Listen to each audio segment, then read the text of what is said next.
ദൈവകുഞ്ഞാടിനെ ആരിലും ഉന്നതനെ ആരാധിക്കാം യേശുക്രിസ്തുവിനെ അധികാരമുള്ളവനെ വണങ്ങിടാം ദൈവകുഞ്ഞാടിനെ ആരിലും ഉന്നതനെ. പരിശുദ്ധ പരമദിവ്യകാരുണ്യത്തിന് എന്നേരവും ആരാധനയും സ്തുതിയും പുകഴ്ചയും ഉണ്ടായിരിക്കട്ടെ. എൻ്റെ പ്രിയപ്പെട്ടവരെ,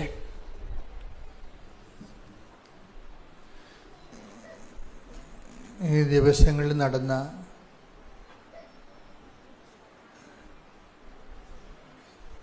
വലിയ വലിയ ഉടമ്പടി സാക്ഷ്യങ്ങൾക്കെല്ലാം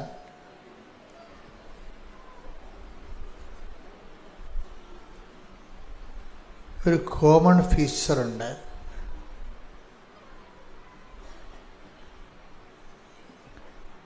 കോമൺ ഫീച്ചർ എന്ന് പറയുന്നത് പൊതുവായ ഒരു സ്വഭാവ ലക്ഷണം.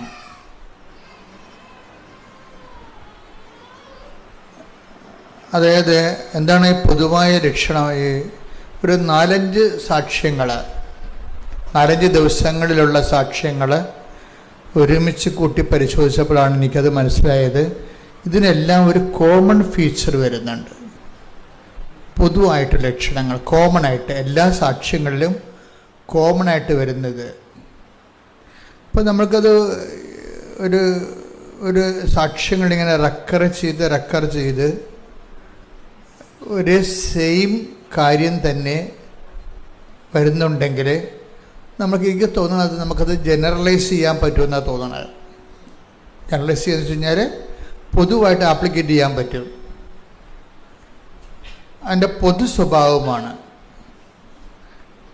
അങ്ങനെ പൊതുവായിട്ട് നമുക്ക് ആപ്ലിക്കേറ്റ് ചെയ്യാൻ പറ്റുന്ന കോമൺ ഫീച്ചേഴ്സുള്ള ഒരു 3-4 സാക്ഷ്യങ്ങൾ.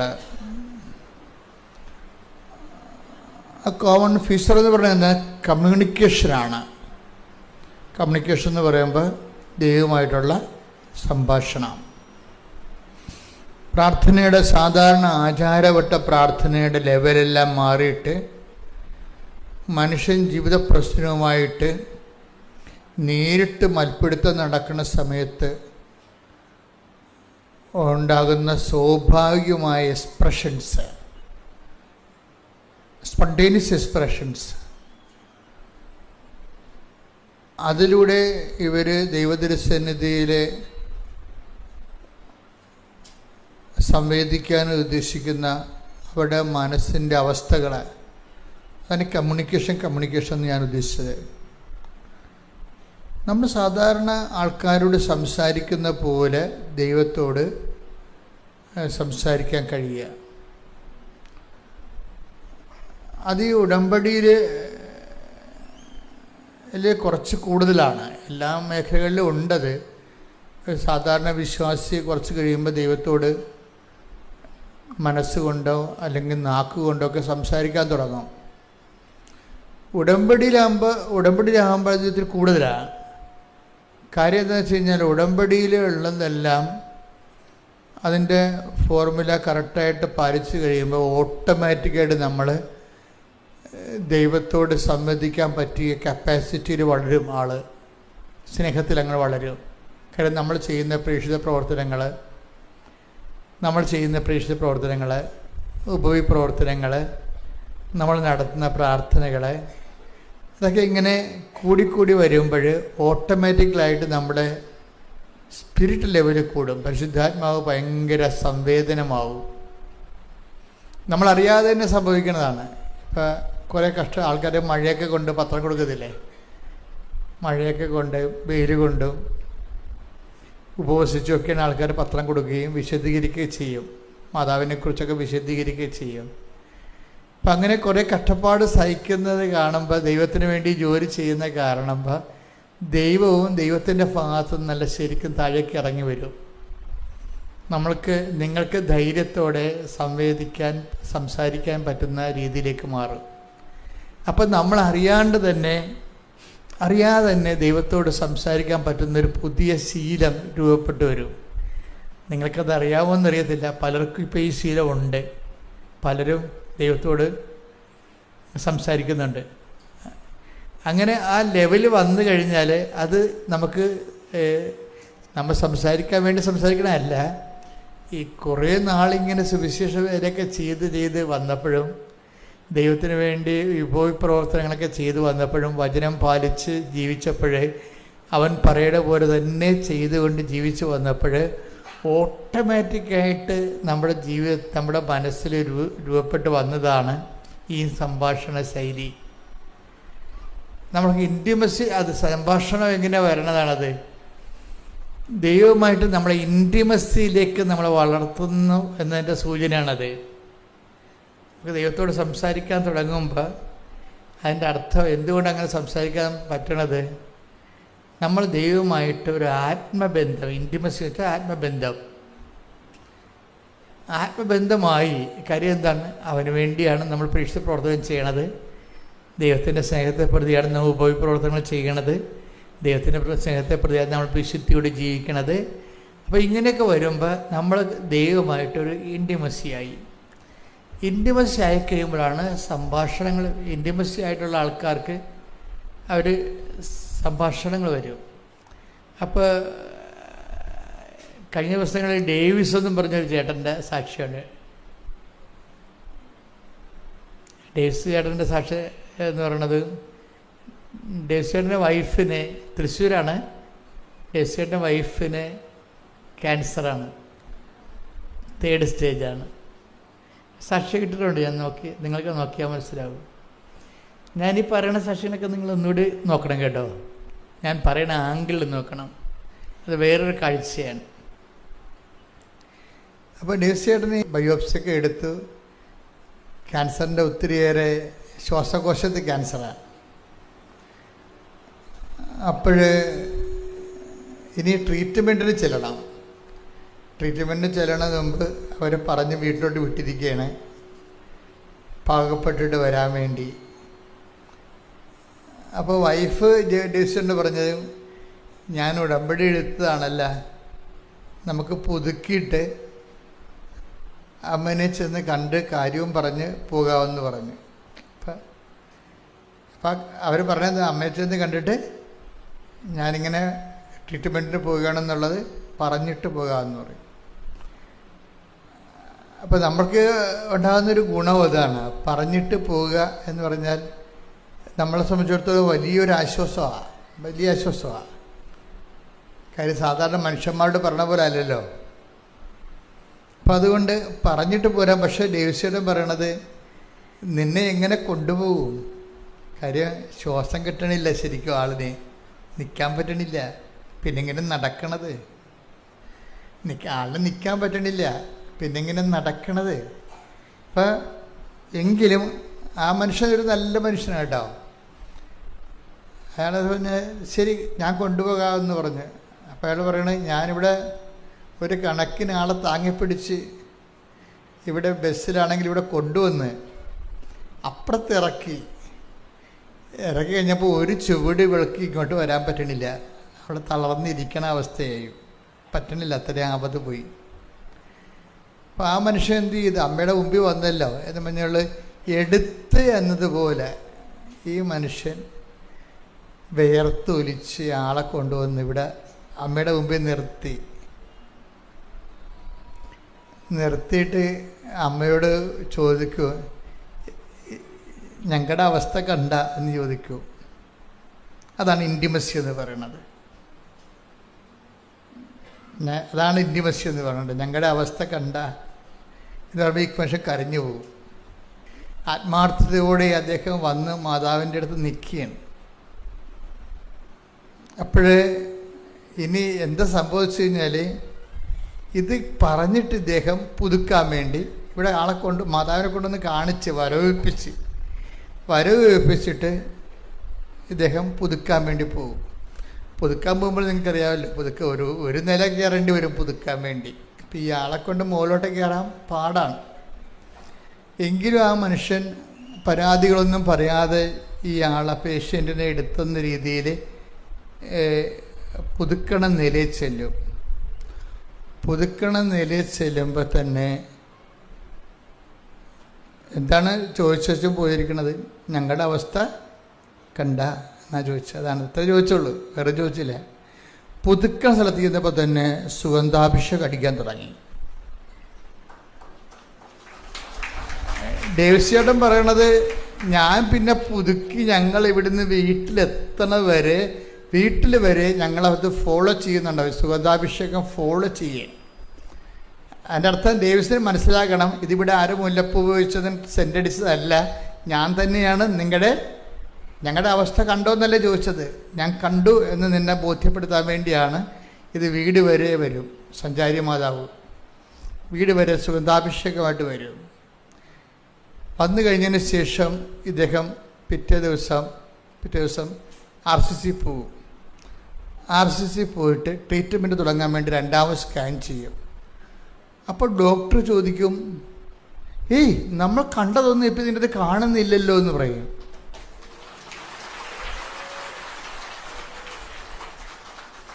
അപ്പോൾ ഡേവിസിനോട് അവർ ചോദിക്കുക, നിങ്ങൾ എന്ത് ചെയ്തു?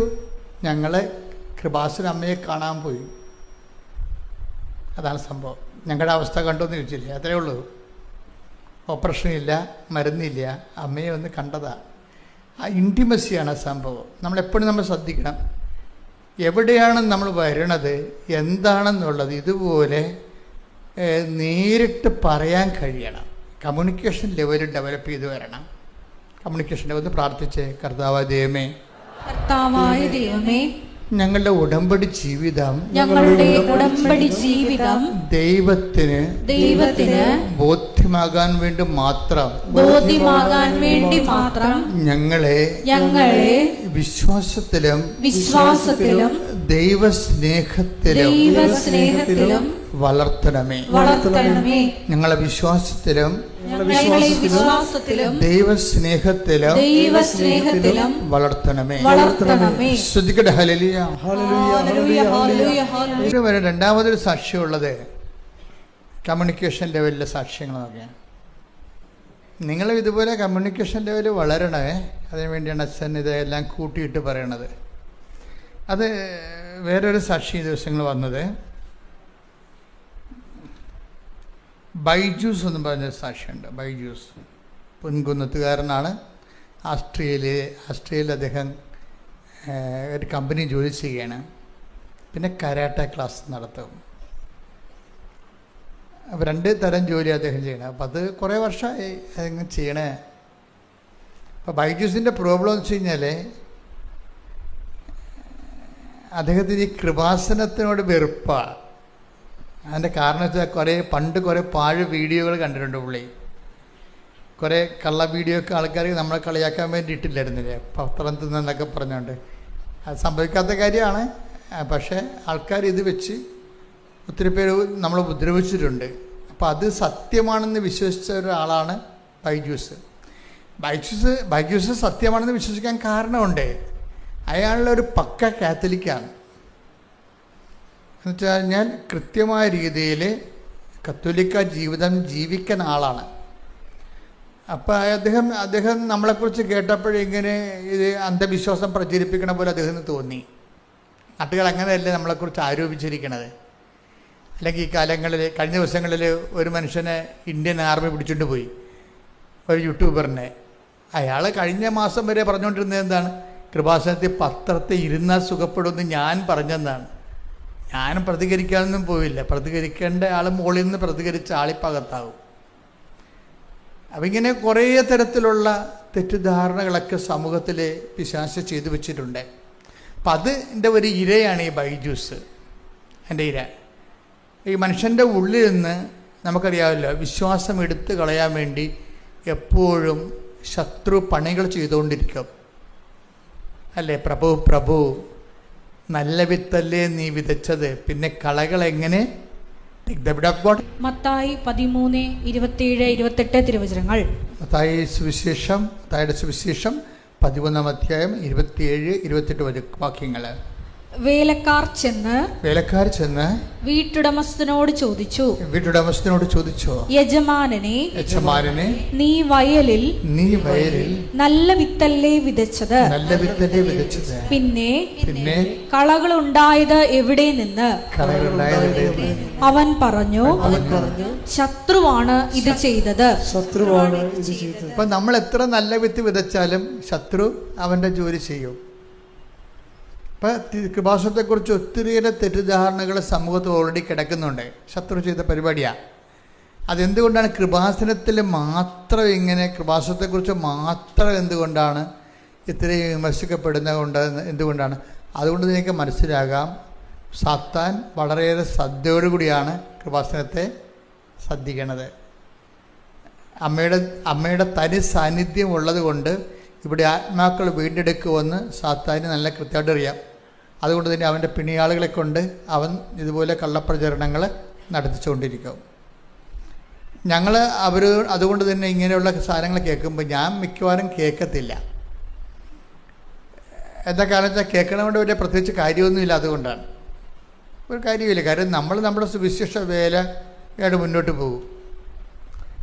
എന്തുകൊണ്ടാണ് കേൾക്കണത് വലിയ കാര്യമില്ലെന്ന് പറയാൻ കാര്യം വെച്ച് കഴിഞ്ഞാൽ, നമ്മൾ ചെയ്യേണ്ട ഇത്രയേ ഉള്ളൂ. നമ്മൾ യുദാസിനെ കർത്താവ് അപ്പം മുക്കി കൊടുത്ത്, എന്നിട്ട് എന്താ പറഞ്ഞത്? മനുഷ്യപുത്രൻ എഴുതപ്പെട്ടിരിക്കുന്ന പോലെ കടന്നു പോകും, നീ ചെയ്യാനുള്ളത് വേഗം ചെയ്യുക. അതാണ് നിലപാടതാണ്.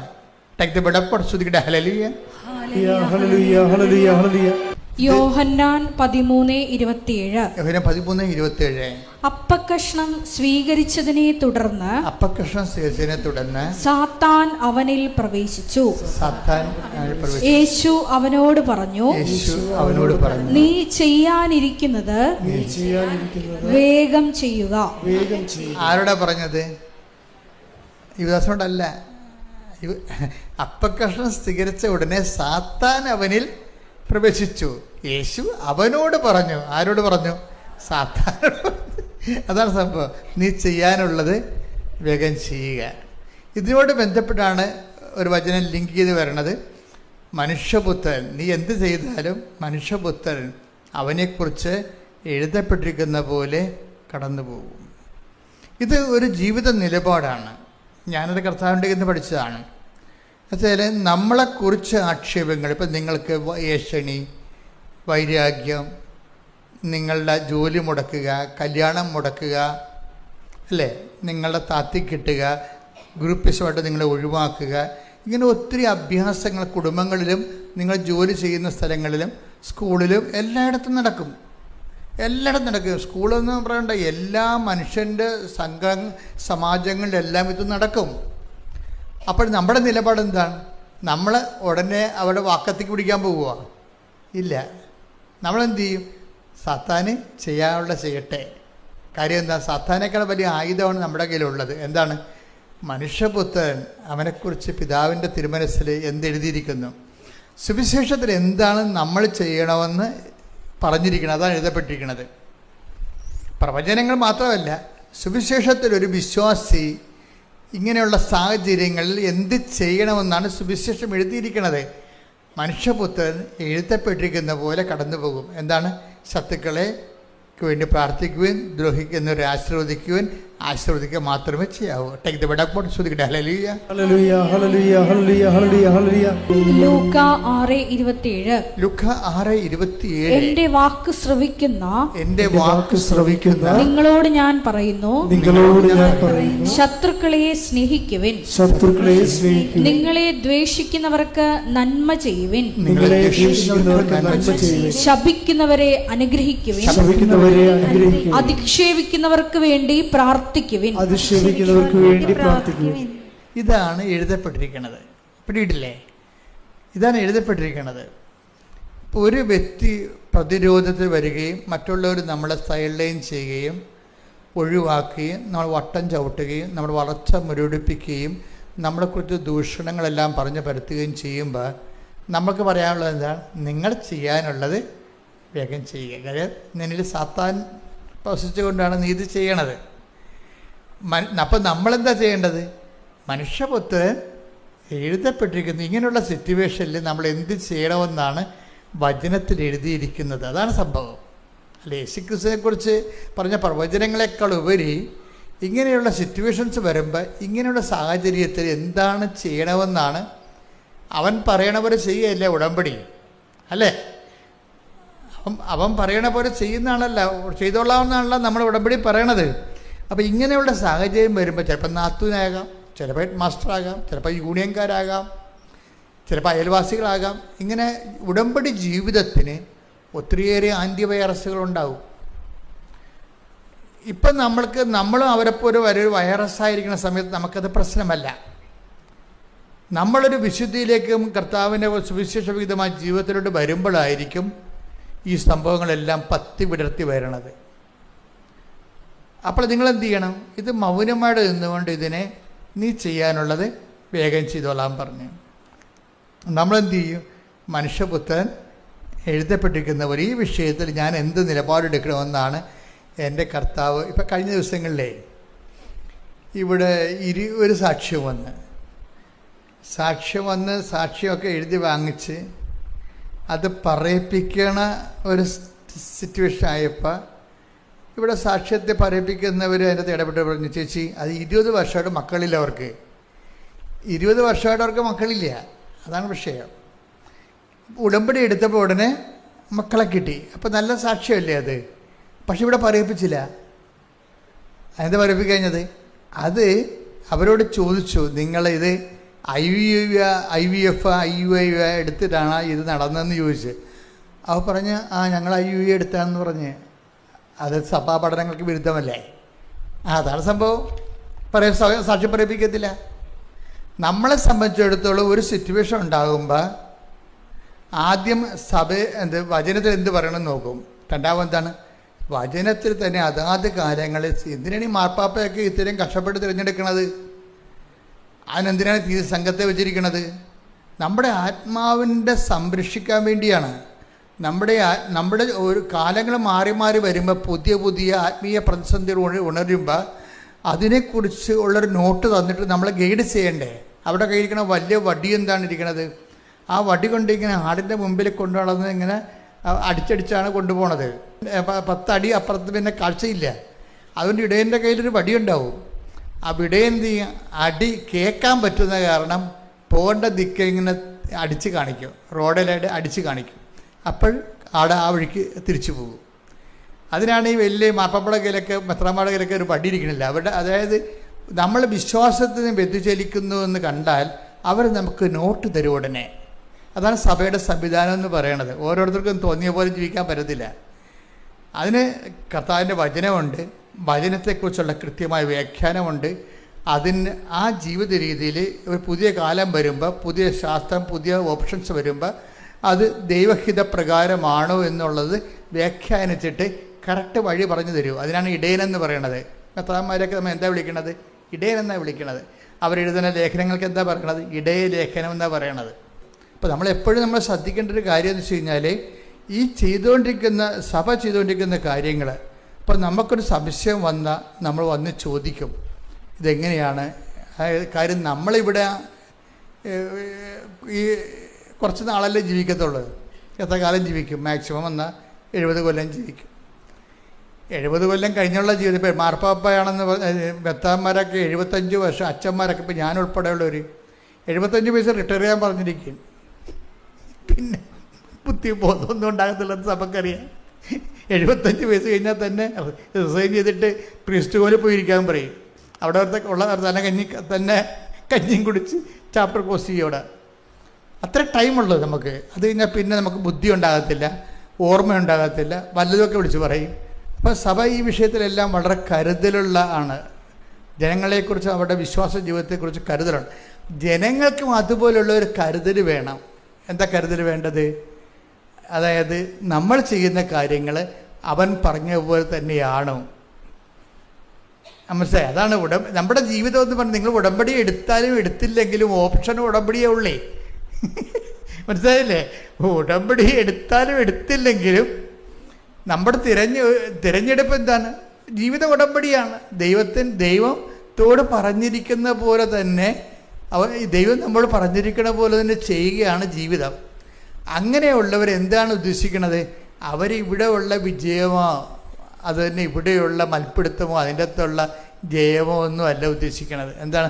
നിത്യതയാണ് ഉദ്ദേശിക്കുന്നത്. അതാണ് ഉടമ്പടിയുടെ യഥാർത്ഥ ഉടമ്പടിയിൽ നമുക്ക് വരുന്നൊരു ഗുണമെന്ന് പറയുന്നത്. നിത്യത എപ്പോഴും നിങ്ങളെ, ഇപ്പം ഞാൻ എന്തുകൊണ്ടാണ് ഇവിടെ നിൽക്കണത്, ഈ എന്തുകൊണ്ടാണ് നമുക്ക് ഉടമ്പടി കിട്ടിയത്? മാതാവിൻ്റെ പ്രത്യക്ഷീകരണം സംഭവിച്ചതുകൊണ്ടല്ലേ ഉടമ്പടി കിട്ടിയത്. ഉടമ്പടി കിട്ടിയത് നമുക്ക് മാതാവിൻ്റെ പ്രത്യക്ഷീകരണം 2004 സംഭവിച്ചതാണ്. അത് 10 കൊല്ലം അതിനെക്കുറിച്ച് യാതൊരു ടോക്കുമില്ല. 10ാമത്തെ കൊല്ലം ഞാൻ വാടിപ്പെട്ടി പോയപ്പോൾ പറഞ്ഞു, നീ അകത്ത് കയറണ്ട, ഇവിടെ നിന്നാൽ മതി എന്ന് പറഞ്ഞു. അഭ്യാസമൊന്നും വേണ്ട. കാര്യം എന്താണ്? നിൻ്റെ അടുത്ത് ഞാൻ നേരെയാണ് പ്രത്യക്ഷപ്പെട്ടത്. ഇവിടെ ഞാനൊരു നിഴൽ പോലെയാണ് പ്രത്യക്ഷപ്പെട്ടത്. അവരെന്ത് മനോഹരമായിട്ടാണ് ആ പ്രത്യക്ഷീകരണത്തെ അംഗീകരിച്ചിരിക്കുന്നത്. നീ ആരെയൊക്കെ പേടിച്ചത് പൂത്തിവെച്ചില്ലേ, നിൻ്റെ ആത്മകാര്യത്തിന് കടമാണെന്ന് പറഞ്ഞ്. അതാണ് എന്നെ കാത്തു കയറ്റാഞ്ഞത്. നീ മരിച്ചു ചെന്നാൽ നിനക്കിത് കടമാകുമെന്ന് പറഞ്ഞു.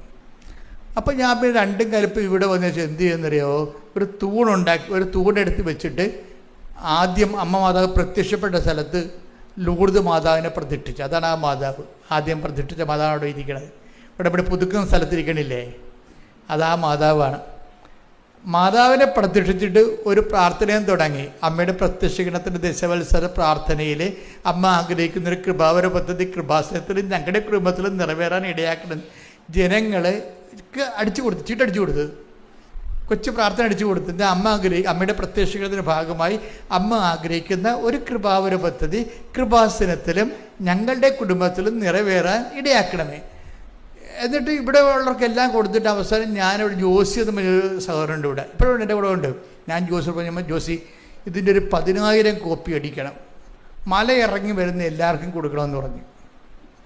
മല കയറാൻ പോണില്ലേ, അതിൻ്റെ ചവിട്ടിപ്പോയി നിന്നിട്ട് ഇറങ്ങി വരുന്ന അണ്ണന്മാർക്കെല്ലാം കൊടുക്കണം, മാതാവിൻ്റെ പ്രത്യക്ഷീകരണത്തിന് വേണ്ടി പ്രാർത്ഥിക്കാൻ, അതിൻ്റെ സ്ഥിരീകരണത്തിന് വേണ്ടി പ്രാർത്ഥിക്കാൻ. അപ്പോൾ ഈ ഒരു ബോധം ഇങ്ങനെ 6 മാസം കഴിഞ്ഞപ്പോഴാണ് അമ്മ ഉടമ്പടി പ്രാർത്ഥന തരണത്. അതാണ് അമ്മ ആഗ്രഹിക്കുന്ന കൃപാവര പദ്ധതി എന്ന് പറയുന്നത്. അമ്മ ചോദിച്ചത് എന്താ? അമ്മ ആഗ്രഹിക്കുന്നൊരു കൃപാവര പദ്ധതി കൃപാസനത്തിലും ഞങ്ങളുടെ കുടുംബത്തിലും നിറവേറാൻ ഇടയാക്കണം. അപ്പോൾ കൃപാസനത്തിൽ നിറവേറണം. അത് എന്ത് പ്രാർത്ഥനയെന്ന് എനിക്ക് തന്നെ അറിയാൻ പാടില്ല. ഞാൻ വാടിപ്പെട്ടിൽ നിന്ന് ഇറങ്ങിയപ്പോൾ എൻ്റെ നാക്കിൽ വന്ന പ്രാർത്ഥനയാണത്. അമ്മ ആഗ്രഹിക്കുന്നൊരു കൃപാവര പദ്ധതി കൃപാസനത്തിലും ഞങ്ങളുടെ കുടുംബത്തിലും നിറവേറാൻ ഇടയാക്കണമേ. അപ്പം കുടുംബത്തിൽ എന്തെങ്കിലും പ്രശ്നം ഉണ്ടെങ്കിൽ ഈ പ്രത്യക്ഷീകരണം കൊണ്ട് ദൈവം കലക്കും, ഒരു സംശയമില്ല കാര്യം. കുടുംബത്തിൽ എന്തെങ്കിലും പ്രശ്നം ഉണ്ടെങ്കിൽ വൃത്തിയും മേനയോടെ നേരെ ചൊവ്വയാണ് ഉടമ്പടി ജീവിക്കണമെന്നുണ്ടെങ്കിൽ വിവരം അറിയും. കാര്യം എന്താ? ഇത് സീൽഡാണ്. എന്തിൻ്റെ സീൽഡാണ്? അമ്മയുടെ പ്രത്യക്ഷീകരണത്തിൻ്റെ സീൽഡാണ്.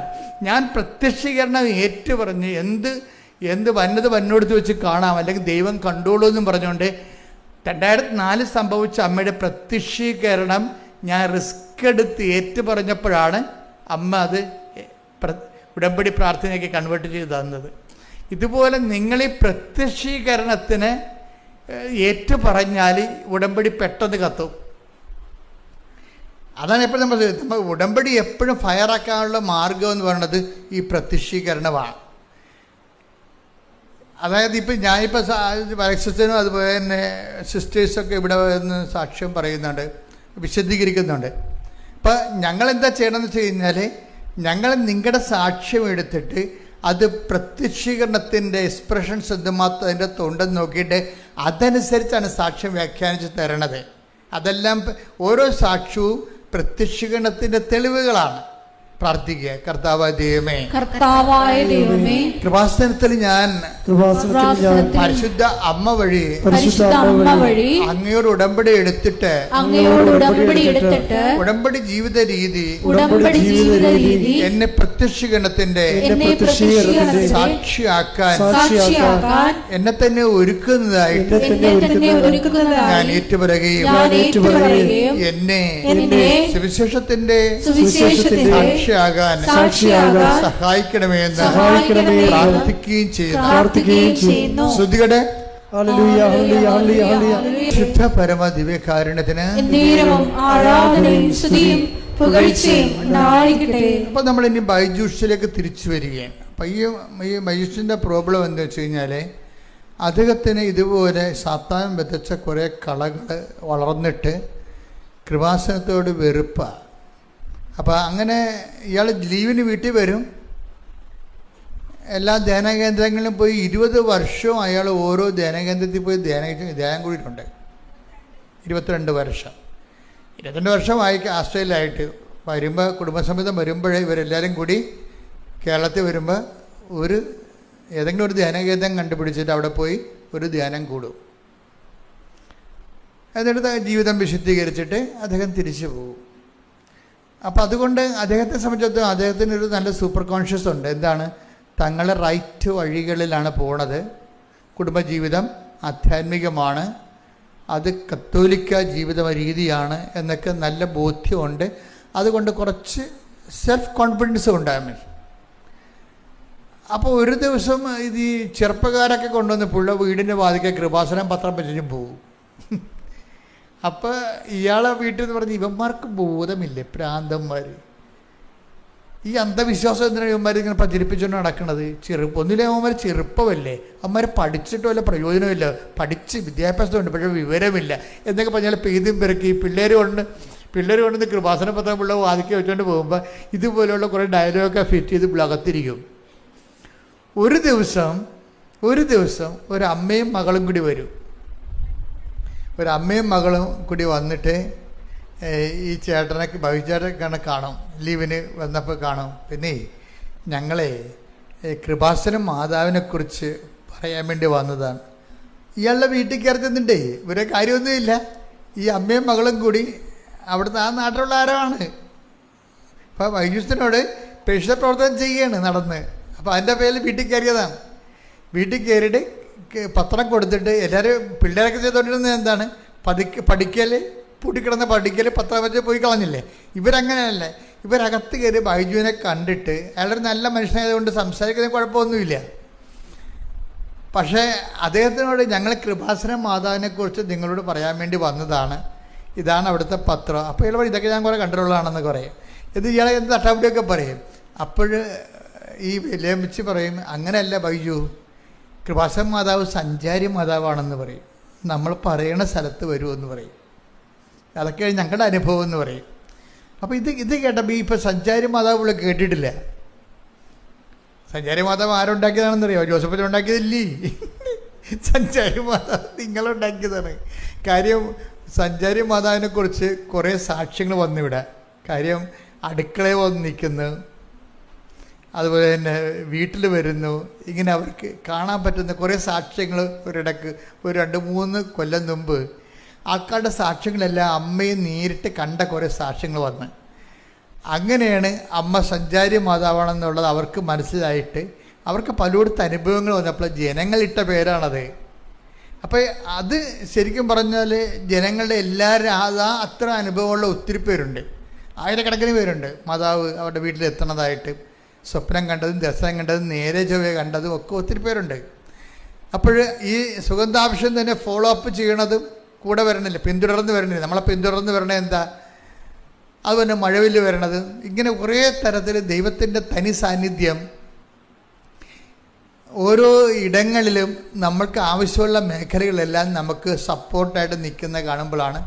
അപ്പോൾ ഈ അനുഭവങ്ങൾ ഈ അമ്മച്ചി ബൈജൂസിനോട് പറയും കൃപാസന മാതാവ് സഞ്ചാരി മാതാവാണെന്ന്. അപ്പോൾ ഇയാൾ ശ്രദ്ധിക്കും, സഞ്ചാരി മാതാവാ ആദ്യം കേൾക്കണില്ല എന്ന് പറയും. ആദ്യം കേൾക്കണം അദ്ദേഹം ഇങ്ങനെ സഞ്ചാരി മാതാവിനെക്കുറിച്ച്. അപ്പോൾ എന്തൊക്കെ അവരോട് നല്ല വാക്കുകൾ പറഞ്ഞ് വിട്ടെങ്കിലും ഈ സഞ്ചാരി മാതാവ് പുള്ളിക്ക് ക്ലിക്കായി. അപ്പോൾ ഒരു ദിവസം പുള്ളി പറഞ്ഞ് എടി നമുക്ക് അടുത്ത ആഴ്ച നമ്മൾ പോകുകയല്ലേ, തിരിച്ച് സിഡ്നിക്ക് പോവുകയാണ്. ഇപ്പോൾ നമുക്ക് 6 എണ്ണം വാടക ഇട്ടിട്ടുണ്ട്. കാറ് ഒരെണ്ണം ഈ വീട്ടിൽ ഇവിടെ ലീവിന് വരുമ്പോൾ ഒരു വാടകയ്ക്ക് ഒരു മാസത്തേക്ക് ഒരു കാർ എടുത്തിടും. അപ്പം അതിന് ആ കാറ് വാടകയ്ക്ക് ആണെങ്കിലും ഇപ്പം വീട്ടിൽ പോർച്ചിൽ കിടക്കുകയാണ്. കാർ കിടക്കണ്ടല്ലോ, നമുക്ക് ഏതെങ്കിലും കൃപാസനം വരെ ഒന്ന് പോകാം എന്ന് പറഞ്ഞു. ഇപ്പോൾ വൈഫും പുള്ളിക്ക് താല്പര്യമില്ല, ജസ്റ്റ് ഇവിടുത്തെ ഈ ബഹളമൊക്കെ ഈ ആൾക്കാർ ഭയങ്കര തിരക്കാണെന്നൊക്കെ പറഞ്ഞത് കാണാൻ വേണ്ടി വന്നതാണ്. കാണാൻ വേണ്ടി വന്ന് വൈഫും അദ്ദേഹം കൂടി വന്ന് അപ്പോഴേ ഉടമ്പടിയുടെ സമയമായി. ഉടമ്പടി മുകളിൽ ചെല്ലാൻ പറഞ്ഞു. പുതുതായിട്ട് ഉടമ്പടി എടുക്കുന്നവർ മുകളിലോട്ട് ചെല്ലാൻ പറഞ്ഞു. രണ്ടാമത്തെ നിലയിൽ ചെല്ലാൻ പറഞ്ഞു. അപ്പോൾ പുള്ളിക്കാരൻ ടോക്കണൊന്നും എടുക്കാതെ ഈ എന്താണ് ഉടമ്പടി എന്ന് കേൾക്കാൻ വേണ്ടി, പുള്ളിക്ക് ഉടമ്പടി എടുക്കാൻ ഉദ്ദേശമില്ല, എന്താ മുകളിൽ നടക്കണമെന്ന് അറിയാമല്ലോ എന്ന് പറഞ്ഞ് മുകളിൽ ചെന്നപ്പോൾ അവിടെ അനൗൺസ്മെൻ്റ് ടോക്കൺ ഇല്ലാത്തവർ ടോക്കൺ എടുത്തുകൊണ്ട് വരാൻ പറഞ്ഞു. അപ്പോൾ ബൈജുവിന് ടോക്കണില്ല. പുള്ളിക്കാരൻ ഇറങ്ങി പോകാൻ നേരത്ത് അവിടെ നിൽക്കുന്ന ആൾ പറഞ്ഞ്, എന്താ ചേട്ടാ പോണത്? അല്ല ഞാനിപ്പോൾ ഉടമ്പടി എടുക്കാൻ വന്നതല്ല, അതുകൊണ്ട് ടോക്കൺ എടുത്തിട്ടില്ല. അപ്പോൾ ചേട്ടൻ അവിടെ ഇരിക്കും, ഞാൻ ടോക്കൺ എടുത്ത് വരാമെന്ന് പറഞ്ഞു. അങ്ങനെ പുള്ളി കെട്ടിലായി പോയി. അവിടെ നിന്ന് പ്രേക്ഷിതം പറഞ്ഞ് ചേട്ടൻ ഇറങ്ങി പോകണ്ട, അത് ദൈവം സംരക്ഷിക്കണ്ട ഒരു തരത്തിൽ. അദ്ദേഹം ടോക്കൺ എടുക്കാതെയാണ് കയറിയതെങ്കിലും മാതാവ് അദ്ദേഹം താഴേക്ക് ഇറങ്ങിപ്പോയാൽ പിശാച് പിടിച്ചുകൊണ്ട് പോകും. അതുകൊണ്ട് അയാൾ അവിടെ ഇരുത്തിയിട്ട് അവിടെ നിന്ന് ചാർജിലുണ്ടായിരുന്ന ആൾ താഴെ വന്ന് അദ്ദേഹത്തിൻ്റെ ടോക്കൺ എടുത്ത് ഇവിടെ കൊടുക്കും. ടോക്കൺ എടുത്തപ്പോൾ പിന്നെയും ബൈജുവിന് പ്രശ്നമായി. ഇതെന്താണ് എഴുതേണ്ടതെന്ന് അറിയത്തില്ല. പ്രത്യേകിച്ച് കാര്യമൊന്നുമില്ല, പുള്ളി മര്യാദയ്ക്ക് ജീവിക്കുന്ന ഒരാളാണ്, അത്യാവശ്യം ജീവിക്കാനുള്ള മാർഗമുണ്ട്, ജോലിയുണ്ട്, ഒന്നും എഴുതാനൊന്നും ഇല്ല. അപ്പോൾ എൻ്റെ ടോക്കിൽ ഞാൻ പറഞ്ഞു, നിങ്ങൾ ആദ്യം എഴുതേണ്ടത് പരിശുദ്ധാത്മാവ് നിറയാനാണെന്ന് എൻ്റെ ടോക്കിൽ പറഞ്ഞു. അപ്പോൾ പുള്ളിക്കാരൻ പറഞ്ഞു, ഒരു നിയോഗം കിട്ടി. പുള്ളിക്ക് നിയോഗം ഇല്ല. അച്ഛൻ പറഞ്ഞ പുള്ളിയുടെ പരിശുദ്ധാത്മാവിനെ കിട്ടണം എഴുതി വെച്ചാൽ അവിടെ ഒരു നിയോഗമായിട്ട്. പിന്നത്തെ ഒന്നും എഴുതാൻ അറിയാൻ പാടില്ല. അപ്പോൾ ജോബോൻ്റെ ക്ലാസ് വന്ന്. അപ്പോൾ ജോബോൻ്റെ ക്ലാസ് പറഞ്ഞ്, നിങ്ങൾ എഴുതുമ്പോൾ നടക്കാത്ത കാര്യം എഴുതാൻ പറഞ്ഞു. അത് പുള്ളിക്ക് ക്ലിക്കായി. നടക്കാത്ത കാര്യങ്ങൾ എഴുതി വെക്കാൻ പറഞ്ഞു എൻ്റെ അടുത്ത് നിയോഗമായിട്ട്. നടക്കലും നിങ്ങൾക്ക് പൂർണ്ണ ബോധ്യമുള്ള കാര്യം എഴുതാൻ പറഞ്ഞു. അപ്പം അത് ടോക്ക് ചെയ്ത് റെക്കോർഡ് ചെയ്തിട്ടിരിക്കണതല്ലേ. പുള്ളി അപ്പോൾ വിചാരിച്ച പുള്ളിക്ക് നടക്കാത്തൊരു കാര്യമുണ്ട്. എന്ന് വെച്ച് കഴിഞ്ഞാൽ പുള്ളിയുടെ ഈ മുട്ടിന് എന്തോ ഈ ലിഗമെൻ്റ് പോയ എന്തോ സംഭവം. ആടെ കരാട്ട ക്ലാസ് ആണെങ്കിലും കാലൊന്നും പൊങ്ങത്തില്ല, കയ്യൊക്കെ പൊങ്ങും, വലതുകാലം പൊങ്ങത്തില്ല. അപ്പം വേദന മാറുന്നില്ല. അപ്പോൾ ഈ 10-20 ധ്യാന കേന്ദ്രത്തൊക്കെ പുള്ളി പോയിട്ടുള്ളതാണ്. അവിടെയൊക്കെ രോഗശാന്തി പ്രാർത്ഥനയൊക്കെ കൂടിയതെങ്കിലും ഇതുവരെക്കും അതിനൊരു മാർഗ്ഗമില്ല. പുള്ളിക്കാരൻ അപ്പം ഓർത്ത് നടക്കാത്ത കാര്യമില്ലേ. അപ്പം അതിനെ പരീക്ഷിക്കുകയും ചെയ്യാം, അതാ പുള്ളിയുടെ ഉദ്ദേശം. അപ്പം അതുകൊണ്ട് കാലിൻ്റെ 20 കൊല്ലമായിട്ടുള്ള വേദന, കാല് സ്വാധീനമില്ലാത്ത അവസ്ഥ മാറ്റിത്തരണമെന്ന് പറഞ്ഞ് എഴുതി വെച്ചു അവിടെ. പക്ഷേ ഇദ്ദേഹം ഇവിടുന്ന് ഉടമ്പടി എടുത്ത് അതെല്ലാം കഴിഞ്ഞ് വീട്ടിൽ പോയി. അതിനുശേഷം ആസ്ട്രേലിയയിൽ ചെന്ന് ഉടമ്പടി അദ്ദേഹത്തിൻ്റെ രീതി അനുസരിച്ച് ഏറ്റാൽ ഏറ്റതാണ്, ഏറ്റിട്ട് കുഴപ്പത്തില്ല, ഏറ്റില്ലെങ്കിൽ ഏറ്റത്തില്ല, അതിനേ ഉള്ളൂ. അദ്ദേഹം അത് പറയുന്നുണ്ട്. എന്നെ സംബന്ധിച്ചിടത്തോളം ഒരു കാര്യം ചെയ്യാമെന്ന് പറഞ്ഞാൽ ഞാനത് വെടിപ്പായിട്ട് ചെയ്യും, അല്ലെങ്കിൽ ഞാൻ ചെയ്യത്തുമില്ല. അതാണ് നിലപാട്. അത് അങ്ങനെയാണ്. അപ്പോൾ ഉടമ്പടി ചെയ്യാമെന്ന് പറഞ്ഞില്ലേ, അതുകൊണ്ട് പുള്ളിക്കാരന് ഉടമ്പടി വൃത്തിയായിട്ട് അങ്ങനെ ചെയ്യാൻ തുടങ്ങി, ഭംഗിയായിട്ട് ചെയ്യാൻ തുടങ്ങി. നേരത്തെ പത്രം കൊടുക്കാൻ പുള്ളിയുടെ ജീവിതത്തിൽ ഇല്ലാത്തൊരു കാര്യമാണ്. പണ്ട് പുള്ള വീട്ടിൽ പത്രം കൊണ്ടുവന്നിട്ട് അവനൊക്കെ വിദ്യാഭ്യാസത്തിൻ്റെ വിവരമില്ലെന്ന് പറഞ്ഞ ആൾ തന്നെത്താൻ തന്നെ ഈ പത്രം കൊടുത്ത് ഓഫീസൊക്കെ കൊടുക്കാൻ തുടങ്ങി. ആസ്ട്രേലിയയിൽ മലയാളികളെ കണ്ടു കൊടുക്കാൻ തുടങ്ങി, ഇംഗ്ലീഷ് കണ്ട് കൊടുക്കാൻ തുടങ്ങി. അപ്പം ചെയ്യാനുള്ള കാര്യമൊക്കെ പുള്ളി ഭംഗിയായിട്ട് ചെയ്യുന്നുണ്ട്. ചെയ്തതിന് ശേഷം 2 ദിവസം ഇയാളെ നടപ്പൊക്കെ കണ്ടപ്പോൾ ഭാര്യ ചോദിച്ച്, ബൈജു നിങ്ങളുടെ കാലിൻ്റെ വേദന ഇപ്പം ഇല്ലേ? അപ്പോഴാണ് ബൈജു വിളിക്കണത്, ശരിയാണല്ല, വേദന എപ്പോൾ പോയെന്ന് 20 കൊല്ലമായ വേദനയാണ്, അത് എപ്പോൾ പോയെന്ന് പുള്ളിക്ക് അറിയത്തില്ല. It is gone. അപ്പോഴാണ് പുള്ളി കണ്ണു നിറഞ്ഞു പോയത്. എന്താണ് ആ കൃപാസനത്തിൽ സംഭവിക്കുന്നത് പുള്ളിക്ക് മനസ്സിലായത്. അപ്പോൾ പിന്നെ പുള്ളി കുറച്ചുകൂടി ഉശിരോടുകൂടി കാര്യങ്ങളെല്ലാം ഉടമ്പടി ജീവിതത്തിലേക്ക് പതുക്കെ കൃത്യമായിട്ട് വന്ന് കഴിഞ്ഞപ്പോൾ 2 ദിവസം കഴിഞ്ഞപ്പോൾ ഒരു ഫിലിപ്പീനുമായിട്ട് പുള്ളി സംസാരിക്കുകയാണ്. അപ്പോൾ അതേ കമ്പനിയിൽ ഒരു പുതിയ ലേഡി സ്റ്റാഫ് വന്ന്. അപ്പോൾ ഫിലിപ്പീനോ പുള്ളിയോട് ചോദിച്ചു, ആ ലേഡി സ്റ്റാഫിനെ എനിക്ക് വേറെ കമ്പനി വെച്ച് അറിയാവുന്നതാണ്, ഇവിടെ വന്നിട്ട് എങ്ങനെയുണ്ട് എന്ന് ചോദിച്ചു. അപ്പോൾ വൈദ്യ പറഞ്ഞ അവളൊരു വേസ്റ്റാണെന്ന് പറഞ്ഞു. ആര്? Filipino staff. ഒരു വേസ്റ്റാണ്. കാര്യം അവർക്ക് പണി അറിയത്തില്ല. ഇതിനൊക്കെ എന്തിനാണ് ഇത് കെട്ടിയെടുത്ത് കൊണ്ടുവന്നിട്ട് പണി അവർ പണി ചെയ്യാത്ത കൊണ്ട് മറ്റുള്ളവർക്കിട്ട് പണി ഉഴപ്പറുണ്ട് എന്ന് പറഞ്ഞാൽ അതൊരു വേസ്റ്റാണെന്ന് പറഞ്ഞു. അത് പറഞ്ഞ് നാക്കിട്ടില്ല. ഈ വേദന തിരിച്ചു വന്ന്. അതാണ് വിഷയം. വേദന തിരിച്ചു വന്നു. അപ്പോൾ ഉടനെ ബൈജു പറഞ്ഞു, മാതാവ് പറ്റിച്ചതായിരിക്കും, എനിക്ക് വേദന മാറിയെന്ന് അപ്പം തോന്നിയതേ ഉള്ളതായിരിക്കും, ആ വേദന ഒന്നും മാറിയിട്ടില്ല, അത് അവിടെ തന്നെ ഉണ്ട്, ഇപ്പം അത് തിരിച്ചു വന്നല്ല എന്ന് പറഞ്ഞു. പക്ഷെ കുറച്ച് കഴിഞ്ഞ് വൈകുന്നേരം ആയപ്പോൾ പുള്ളിക്ക് തോന്നി, ഞാൻ ആ ലേഡി സ്റ്റാഫിനെ കുറ്റം പറഞ്ഞപ്പോൾ എൻ്റെ നെഞ്ചിനൊരു വേദന തോന്നിയല്ല, അത് വേണ്ടായിരുന്നു, ഒഴിവാക്കാമായിരുന്നു അല്ലേ എന്ന് പറഞ്ഞ് പുള്ളി വൈകുന്നേരം ആയപ്പോൾ പള്ളിയിൽ പോയി അച്ഛനെ കണ്ടിട്ട് പറഞ്ഞ് കുമ്പസാരിച്ച്. അതാണ് ഈ കുമ്പസാരത്തിൻ്റെ ഗുണം. അതാണ്. അപ്പം നമ്മളെപ്പോഴും ശ്രദ്ധിക്കണം, ഇവിടുന്ന് എന്തെങ്കിലും പറഞ്ഞൊക്കെ തരുന്നുണ്ടെങ്കിൽ കൃത്യമല്ലാത്ത ഒരു കാര്യം സഭ പഠിപ്പിക്കത്തില്ല,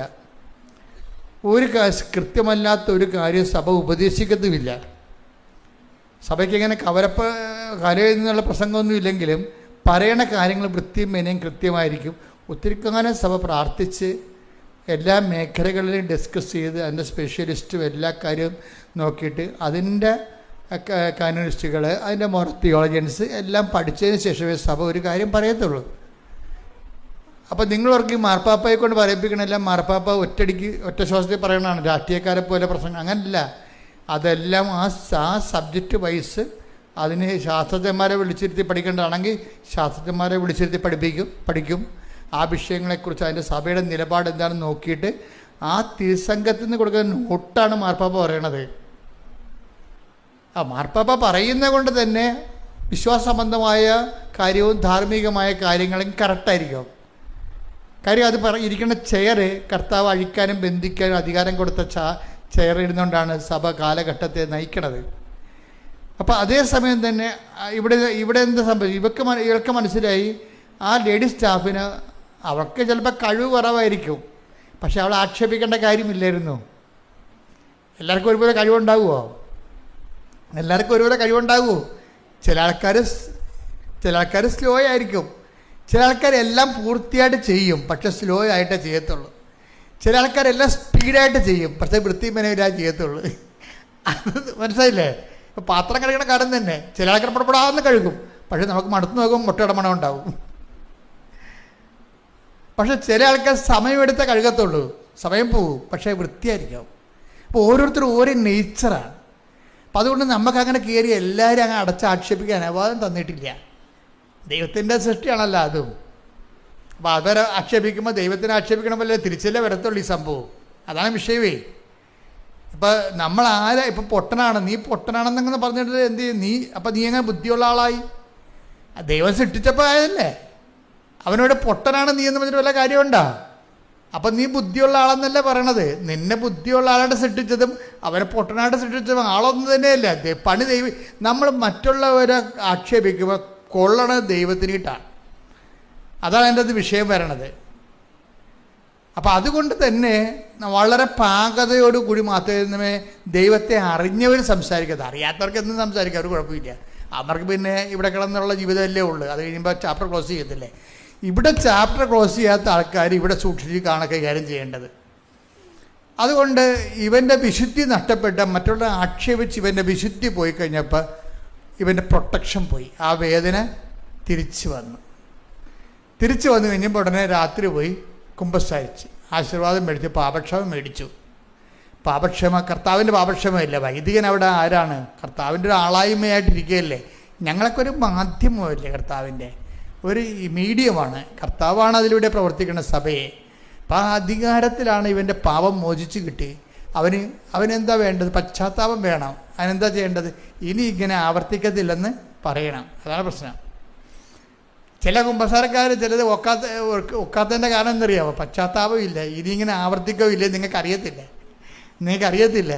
ഇപ്പോൾ തൽക്കാലം മുട്ടുശാന്തിക്ക് വേണ്ടി അഭ്യാസം കാണിക്കുന്നതാണ്. അതല്ല, ചില ആൾക്കാർക്ക് ഒന്നൊന്നര കുമ്പസാരമായിരിക്കും. സങ്കടമുണ്ട്, അത് തെറ്റാണെന്ന് മനസ്സിലായി, ഇനി ഞാനത് ആവർത്തിക്കത്തില്ലെന്ന് കുമ്പസാര കൂടെ വെച്ച് അവൻ സ്വന്തമായിട്ട് ദൈവത്തോട് പറയും. അതിന് വൈദികൻ അവന് ഉപദേശവും ആശീർവാദം കൊടുക്കും. അവൻ ഓക്കെയാവും. അവൻ്റെ രോഗവും കർത്താവ് ഏറ്റെടുക്കും.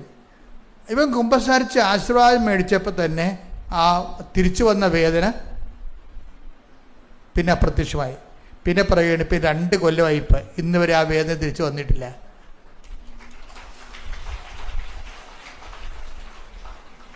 അപ്പോൾ ഇങ്ങനെ കുറച്ച് നാൾ ജീവിച്ച് കഴിഞ്ഞപ്പോൾ ബൈജൂസിന് അമ്മയുമായിട്ടൊരു കമ്മ്യൂണിക്കേഷൻ മെലിയു, ഒരു കമ്മ്യൂണിക്കേഷൻ സംസർഗ മേഖല രൂപപ്പെട്ട് വന്നു. ഇവർ തമ്മിൽ സംസാരിക്കുന്ന രീതിയിലായി. അപ്പോൾ അമ്മയോട് പറഞ്ഞു, അമ്മേ എനിക്ക് ട്രാൻസ്ഫറാണ്, ഞാൻ പുതിയ സ്ഥലത്തേക്ക് പോവുകയാണ്. പക്ഷെ അവിടെ എനിക്ക് കരാട്ട ക്ലാസ്സൊക്കെ നടത്തി വലിയ 10 പൈസ ഭക്ഷണം കഴിക്കാൻ കിട്ടണമെങ്കിൽ കുറേ നാളെടുക്കും. എന്നെ ആർക്കും അറിയത്തില്ല. അപ്പോൾ അതുകൊണ്ട് എനിക്ക് അവിടെ ഒരു ജോലി തരപ്പെടുത്തി തരണം, വാടകയൊക്കെ അടക്കണം, കുഞ്ഞുങ്ങളെ പഠിപ്പിക്കണം. അപ്പം ഇങ്ങനെയുള്ള കാര്യങ്ങൾ നേരെ പറയണം. മനസ്സിലായ? ഇതിനെ കമ്മ്യൂണിക്കേഷൻ എന്ന് പറയണത്. ഇപ്പം നമ്മൾ ചട്ടപ്പടി പ്രാർത്ഥനയുടെ കൂടെ തന്നെ ഈ വൈബായിട്ടുള്ള കമ്മ്യൂണിക്കേഷൻസ് കണ്ടിന്യൂ ചെയ്യും.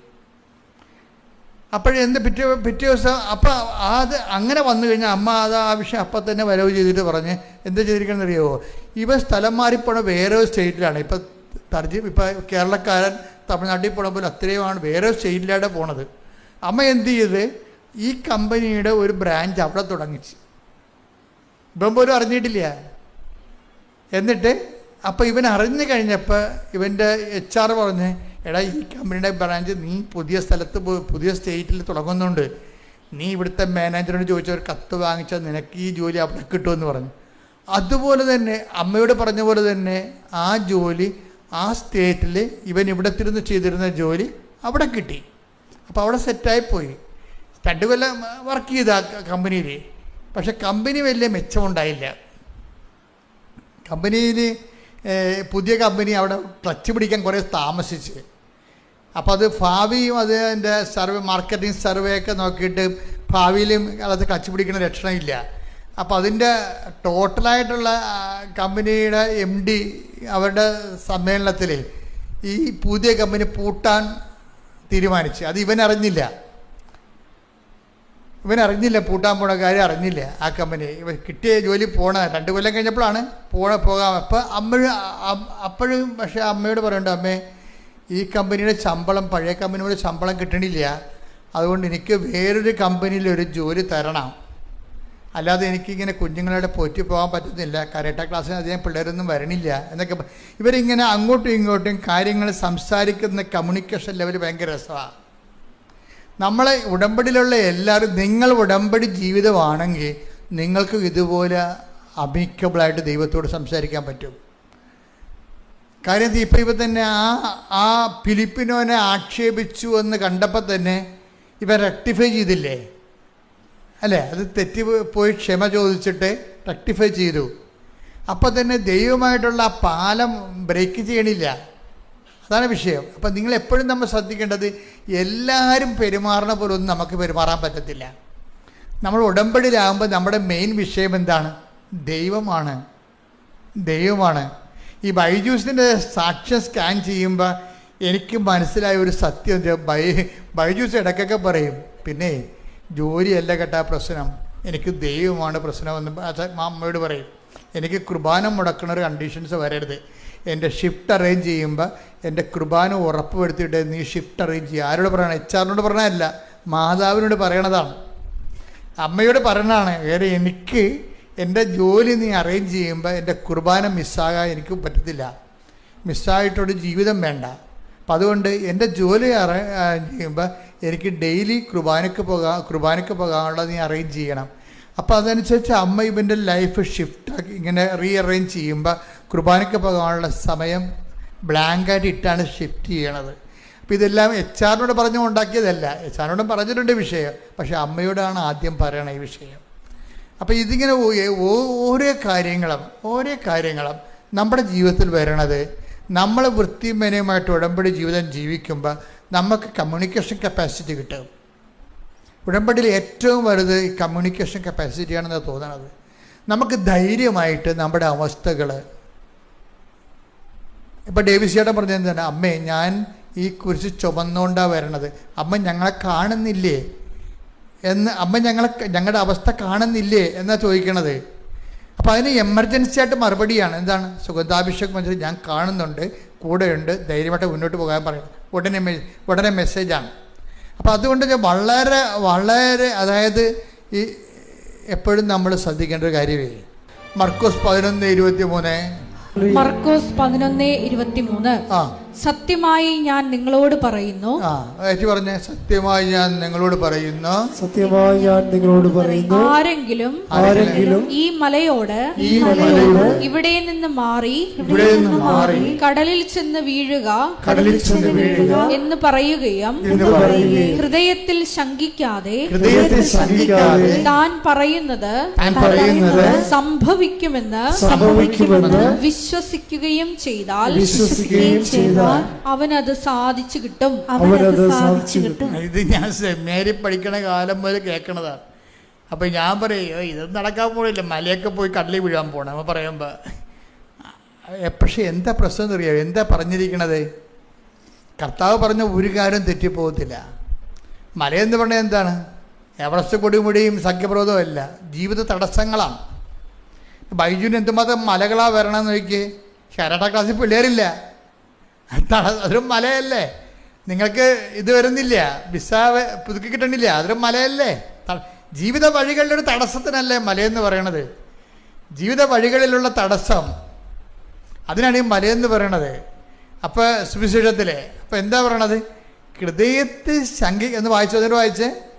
ഹൃദയത്തിൽ ശങ്കിക്കാതെ താൻ പറയുന്നത് സംഭവിക്കുമെന്ന് വിശ്വസിക്കുകയും ചെയ്താൽ അവന് അത് സാധിച്ചു കിട്ടും. ഒരു കാര്യം സാധിച്ചു കിട്ടുന്നല്ലേ പറഞ്ഞത്. നിങ്ങൾ പറയല്ലേ നിങ്ങൾ കാര്യസാധ്യത്തിനാണ് കൃപാസനത്തിൽ പോണത്. സംശയം എന്താ? കാര്യസാധ്യത്തിനല്ലേ വരുന്നത് അല്ലേ? ആണ്. അതെന്താണ്? അതിന് പ്രൊവിഷനുണ്ട്. എന്താണ് അതിൻ്റെ പ്രൊവിഷൻ? എന്താണ്? നിങ്ങൾ ഒന്ന് വായിച്ച്. സത്യമായി ഞാൻ നിങ്ങളോട് പറയുന്നു, ആരെങ്കിലും ഈ മലയോട് ഇവിടെ നിന്ന് മാറി കടലിൽ ചെന്ന് വീഴുക എന്ന് പറയുകയും ഹൃദയത്തിൽ ശങ്കിക്കാതെ താൻ പറയുന്നത് സംഭവിക്കുമെന്ന് വിശ്വസിക്കുകയും ചെയ്താൽ അവനത് സാധിച്ചു കിട്ടും. എന്നാ പറയണത്. എന്ത് ചെയ്യണം? ഹൃദയത്തിൽ ശങ്കിക്കരുത്. അവിടെയാണ് നമ്മുടെ പ്രശ്നം. ആധ്യാത്മിക ജീവിതത്തിൻ്റെ പ്രശ്നം എന്ന് പറയുന്നത് ആൾക്കാർക്ക് എല്ലാവർക്കും 99% ഉള്ള ആൾക്കാർക്കുള്ള പ്രശ്നം എന്താണ്? ഹൃദയത്തിൽ ശങ്കയാണ്. നമ്മുടെ മുമ്പിലുള്ള ത്രെട്ട് എന്താണ്? ചാലഞ്ച് എന്താണ്? ഈ ഹൃദയത്തിൽ ശങ്ക എങ്ങനെ മാറ്റാവുന്നുള്ളതാണ് അല്ലേ? എല്ലാത്തിൻ്റെയും പ്രശ്നം എന്താണ്? ഇപ്പം കൃപാസനത്തിൽ 23 കൊല്ലം മക്കളില്ലാത്തവരുണ്ട്. ആ 23ാമത്തെ കൊല്ലം ഉടമ്പടി എടുക്കുമ്പോൾ അവർക്ക് മക്കളായി. എന്താ കാര്യം? അവർ ഹൃദയത്തിൽ ശങ്കിക്കുന്നില്ല, കർത്താവ് എനിക്ക് മക്കളെ തരുമെന്ന്. 23 കൊല്ലവും കണ്ട ഡോക്ടർമാരും ചെയ്ത പരീക്ഷണങ്ങളും എല്ലാം പറഞ്ഞത് നിനക്ക് മക്കളെ കിട്ടത്തില്ലെന്നാണ് പറഞ്ഞത്. അതൊരു മല പോലെ അങ്ങ് വന്ന് നിൽക്കുകയാണ്. ഈ മലയോടാണ് മാറിപ്പോയി കടലിൽ വീഴാൻ പറയണത്. എന്താണ്? ഉടമ്പടി എന്ന് പറയുന്നത് മലകൾ, ജീവിതത്തിൻ്റെ മലകളോട് നമ്മൾ നടത്തുന്ന ജീവിതം കൊണ്ടുള്ള ശാസ്ത്രയാണ് പോയി കടലിൽ വീഴാൻ പറയണത്. എങ്ങനെയാണ്? ഹൃദയത്തിലെ ശങ്കിക്കാതെ. ഇനി ഹൃദയത്തിൽ ശങ്കിക്കാതിരിക്കണമെങ്കിൽ എന്ത് ചെയ്യണം? അവിടെയാണ് പ്രശ്നം. ബുദ്ധിയിലല്ല ശങ്കയുള്ളത്. ബുദ്ധിയിൽ ശങ്കിച്ചാലും കുഴപ്പമൊന്നുമില്ല. ബുദ്ധി കൊണ്ട് നടക്കുമെന്നാണ്. റീസണല്ലേ അവിടെ ഉപയോഗിക്കണത്. അയ്യോ അതെങ്ങനെ നടക്കാനാണ്? നടക്കത്തില്ലല്ലോ. കാര്യം ഒരു സീറ്റേ ഉള്ളൂ. സുവോളജിക്ക് എന്നെക്കാളും എനിക്ക് 90% മാർക്കേ ഉള്ളൂ. ബോട്ടണിക്ക് 99% മാർക്ക് കിട്ടിയ ആളുണ്ട്. അപ്പോൾ അവരെ എടുക്കുക, എന്നെ എടുക്കുക, അത് ന്യായമല്ലല്ലോ എന്നൊക്കെ നമുക്ക് ബുദ്ധി കൊണ്ട് ആലോചിച്ചിട്ട് നമുക്ക് വേണമെങ്കിൽ അണ്ടർ എസ്റ്റിമേറ്റ് ചെയ്യാം. പക്ഷെ ബുദ്ധിയുടെ വിഷയം വിശ്വാസത്തിൽ വരുന്നില്ല. ഹൃദയത്തിൽ എന്താ ഈശോ പറഞ്ഞത്? ബുദ്ധി ശങ്കിക്കാതെ എന്നല്ല പറയണത്. ബുദ്ധി ശങ്കിക്കാൻ 100,000 കാര്യമുണ്ട്. ബൈബിൾ വർക്കൗട്ട് ചെയ്യണത്, ഉടമ്പടി വർക്കൗട്ട് ചെയ്യണത് ബുദ്ധിയുമായിട്ടുള്ള സംഭവമാണ്. ബുദ്ധി എന്ന് പറഞ്ഞാൽ മെറിറ്റിൻ്റെ വിഷയമാണ്. ഒരാൾക്ക് 90 ഒരാൾക്ക് 99 ആണെങ്കിൽ മെറിറ്റല്ലേ പറയാം. അപ്പോൾ ഉടമ്പടി എന്താ സംഭവിച്ചിരിക്കുന്നത്? നോട്ട് ബൈ മെറിറ്റാണ്, ബട്ട് ബൈ ഗ്രേസ്. അതാണ് ഹൃദയം പറയണതിൻ്റെ കാര്യം. ഹൃദയം പറയണത് കർത്താവിൻ്റെ കൃപ നിങ്ങളുടെ ആത്മാവിൻ്റെ കൂടെ ഉണ്ടാകട്ടെ എന്നല്ലേ പറയണത്. Take the bed of God. Galatia 6:18 നമ്മുടെ കർത്താവായ യേശുക്രിസ്തുവിന്റെ കൃപ നിങ്ങളുടെ ആത്മാവിനോട് കൂടെ ഉണ്ടായിരിക്കട്ടെ. കൃപ നിങ്ങളുടെ ബുദ്ധിയുടെ കൂടെ ഉണ്ടായിരിക്കട്ടെ എന്നാണ് പറയണത്. അല്ല, ഹൃദയത്തിന്റെ കൂടെയാണ് കൃപ ഉറക്കിക്കുന്നത്. നോട്ട് ബൈ മെറിറ്റ് എന്ന് പറഞ്ഞു കഴിഞ്ഞാൽ not by intellect, but by grace. അവിടെ വിഷയം. ഇപ്പം ഇവിടെ എന്താ 11:23 പറയണത്? ഹൃദയത്തിൽ ശങ്കിക്കാതെ ഇവിടെ നിന്ന് മാറുക എന്ന് പറഞ്ഞാൽ, കടലിൽ പോയി വീഴുക എന്ന് പറഞ്ഞാൽ അത് അനുസരിക്കുക തന്നെ ചെയ്യും. അപ്പം ഹൃദയത്തിൽ ശങ്കിക്കാതിരിക്കണമെങ്കിൽ എന്ത് ചെയ്യണം? ഹൃദയത്തിൽ ശങ്കിക്കാതിരിക്കണം എന്നുണ്ടെങ്കിൽ ഹൃദയത്തെയാണ് നമ്മൾ ഉടമ്പടിയിൽ നമ്മൾ ഫോക്കസ് ചെയ്യണത്. ഹൃദയത്തെ എങ്ങനെ ഫോക്കസ് ചെയ്യണത്? സംശയങ്ങൾ എങ്ങനെയാണ് മാറണത്? ഹൃദയത്തെ സംശയിക്കാതെ അല്ലേ സംശയങ്ങൾ എങ്ങനെയാണ് മാറണത്? സ്നേഹം എല്ലാം വിശ്വസിക്കുന്നു. കണ്ട സംഭവം ഉണ്ടല്ലേ? അതാണ് വിഷയം. ഹൃദയത്തെ ശങ്കിക്കാതിരിക്കണമെന്നുണ്ടെങ്കിൽ 1 Corinthians 13:7 വർക്കൗട്ട് ചെയ്യണം. എടുത്ത് 1 Corinthians 13:7. സ്നേഹം സകലതും സഹിക്കുന്നു. പറഞ്ഞേ. സ്നേഹം സകലതും സഹിക്കുന്നു, സകലതും വിശ്വസിക്കുന്നു, സകലതും പ്രത്യാശിക്കുന്നു, സകലത്തെയും അതിജീവിക്കുന്നു. ഇപ്പൊ സ്നേഹമാണ് വിഷയം. ഹൃദയത്തിൽ ശങ്കിക്കാതിരിക്കുന്നതിന് കാരണം എന്താണ്? സ്നേഹം ഡെവലപ്പ് ചെയ്തെടുക്കണം. ഇതുകൊണ്ടാണ് ഉടമ്പടിയിൽ ഉപവി പ്രവർത്തനങ്ങൾ ഒത്തിരി ഉള്ളത്. അപ്പോൾ ഉടമ്പടി പ്രവർത്തനങ്ങൾ ചെയ്യുമ്പോൾ അച്ഛൻ പറഞ്ഞു ഉടമ്പടി എടുത്തതാണ് ഞങ്ങൾ അതുകൊണ്ടാണ് ചെയ്യുന്നത് പറയരുത്. അവിടെയാണ് നിങ്ങൾക്ക് പ്രശ്നം വരുന്നത്. നിങ്ങളിതെല്ലാം ചെയ്യുന്നുണ്ട് വൃത്തിയും മെനയുമായിട്ട്. ഉപവി ചെയ്യുന്നുണ്ട്, ഓർഫനേജിൽ പോകുന്നുണ്ട്, ദാനധർമ്മം ചെയ്യുന്നുണ്ട്, കുഞ്ഞുങ്ങൾക്ക് ഉടുപ്പ് കൊടുക്കുന്നുണ്ട്, ഭക്ഷണമില്ലാതെ ഭക്ഷണം കൊടുക്കുന്നുണ്ട്, സഹായിക്കുന്നുണ്ട്, എല്ലാ പണിയും നിങ്ങൾ ചെയ്യുന്നുണ്ട്. പക്ഷേ എന്തിന്? നിങ്ങളുടെ വിസ പുതുക്കി കിട്ടാനാണ്. അതാണ് കുഴപ്പം. മനസ്സിലായില്ലേ? വിസ ഞാൻ ഏത് ഓർഫനേജിലാണ് മണ്ണാങ്കട്ടെ നരകത്തിലാ വേണേ പോയേക്കാം, എൻ്റെ വിസ ഒന്ന് പുതുക്കി തന്നാൽ മതി. അപ്പം ആരോടാണ് സ്നേഹം? വിസയുടെ സ്നേഹം. എന്നുവെച്ചാൽ നമ്മുടെ തന്നെയാണ്. ദൈവത്തിന് അവിടെ റോളില്ല. നമുക്ക് പറ്റുന്ന ഒരു അബദ്ധം അതാണ്. എന്തുകൊണ്ടാണ് വ്യക്തികൾ ദൈവസ്നേഹത്തെ വളരാത്തതിൻ്റെ കാരണം? അവർ ദൈവത്തിനെ അല്ല സ്നേഹിക്കണത്. അവരിങ്ങനെ പ്രവർത്തനങ്ങൾ ചെയ്യും, പത്രങ്ങൾ കൊടുക്കും, വെയിൽ കൊള്ളും, മഴ കൊള്ളും, ദാനധർമ്മം ചെയ്യും. എല്ലാം എന്തിനാണ്? വിസ പുതുക്കി കിട്ടാനോ, മക്കളുണ്ടാകാനോ, കല്യാണം കെട്ടാനോ, വസ്തു വിൽക്കാനോ, ജപ്തി മാറാനോ ഒക്കെയാണ്. എൻ്റെ മക്കൾ ഇതൊക്കെ നടക്കട്ടെ. പക്ഷെ നിങ്ങൾ അതുമായിട്ട് കെട്ടിച്ചാടരുത്. നിങ്ങളെന്ത് ചെയ്യണം? നിങ്ങൾ ചെയ്യുന്നതിനെല്ലാത്തിനും വേറെ അക്കൗണ്ടിലോട്ട് മാറ്റണം. അത് ഏത് അക്കൗണ്ടാണ്? ഞാൻ ഇതുവഴി എൻ്റെ ദൈവത്തെ സ്നേഹിക്കുന്നു. Got the point. നമ്മുടെ വിഷയം എന്താണ്? ഹൃദയത്തിൽ ശങ്കിക്കാതെ ഹൃദയത്തെ എങ്ങനെ ദൈവസ്നേഹത്തെ വളർത്താൻ പറ്റുമെന്ന് ചോദിച്ചാൽ അതിൻ്റെ ഉത്തരം നമ്മൾ ചെയ്യുന്ന എല്ലാ ഉപവിപ്രവർത്തനങ്ങളും സുവിശേഷ വേലകളും നമ്മുടെ വിഷയത്തിന് വേണ്ടി മാത്രമല്ല, നമ്മുടെ വിഷയത്തിന് വേണ്ടിയല്ല, ദൈവമായിരിക്കണം നമ്മുടെ വിഷയം. മനസ്സിലായി? ഇതാണ് ബൈജു ഈ ലെവലിലോട്ട് അങ്ങോട്ട് വളരുകയാണ്.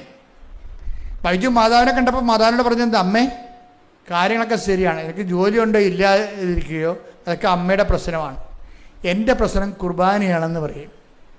അപ്പോൾ എന്താ വിഷയം? അവൻ്റെ വിഷയം എന്താണ്? അവൻ്റെ വിഷയം കുർബാനയാണെന്ന്. എനിക്ക് കർത്താവിൻ്റെ ആലയത്തിൽ വരികയും എനിക്ക് കുർബാന കൂടുകയും ചെയ്യണം. അപ്പോൾ ആ വിഷയം ആരായി? അവൻ്റെ വിഷയം എന്തായി? അവൻ്റെ വിഷയം കരാട്ടയല്ല, അവൻ്റെ വിഷയം കമ്പനിയല്ല, അവൻ്റെ വിഷയം വരുമാനമല്ല. പിന്നെ എന്താണ്? ദൈവമാണ് വിഷയം. മനസ്സിലായില്ലേ? ദൈവമാണ് വിഷയം. അപ്പം ദൈവസ്നേഹം വർദ്ധിച്ച് നമ്മുടെ വിഷയം എന്നുള്ളത് വിട്ടിട്ട് ദൈവം തന്നെയാണ് നമ്മുടെ വിഷയം എന്നുള്ള ഒരു ട്രാൻസിഷൻ ഇവിടെ സംഭവിക്കണം.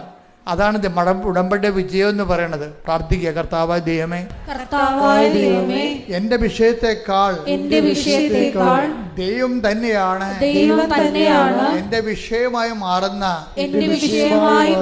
ഉടമ്പടി അഭിഷേകത്തിലേക്ക് എന്നെ ഉയർത്തണമേ.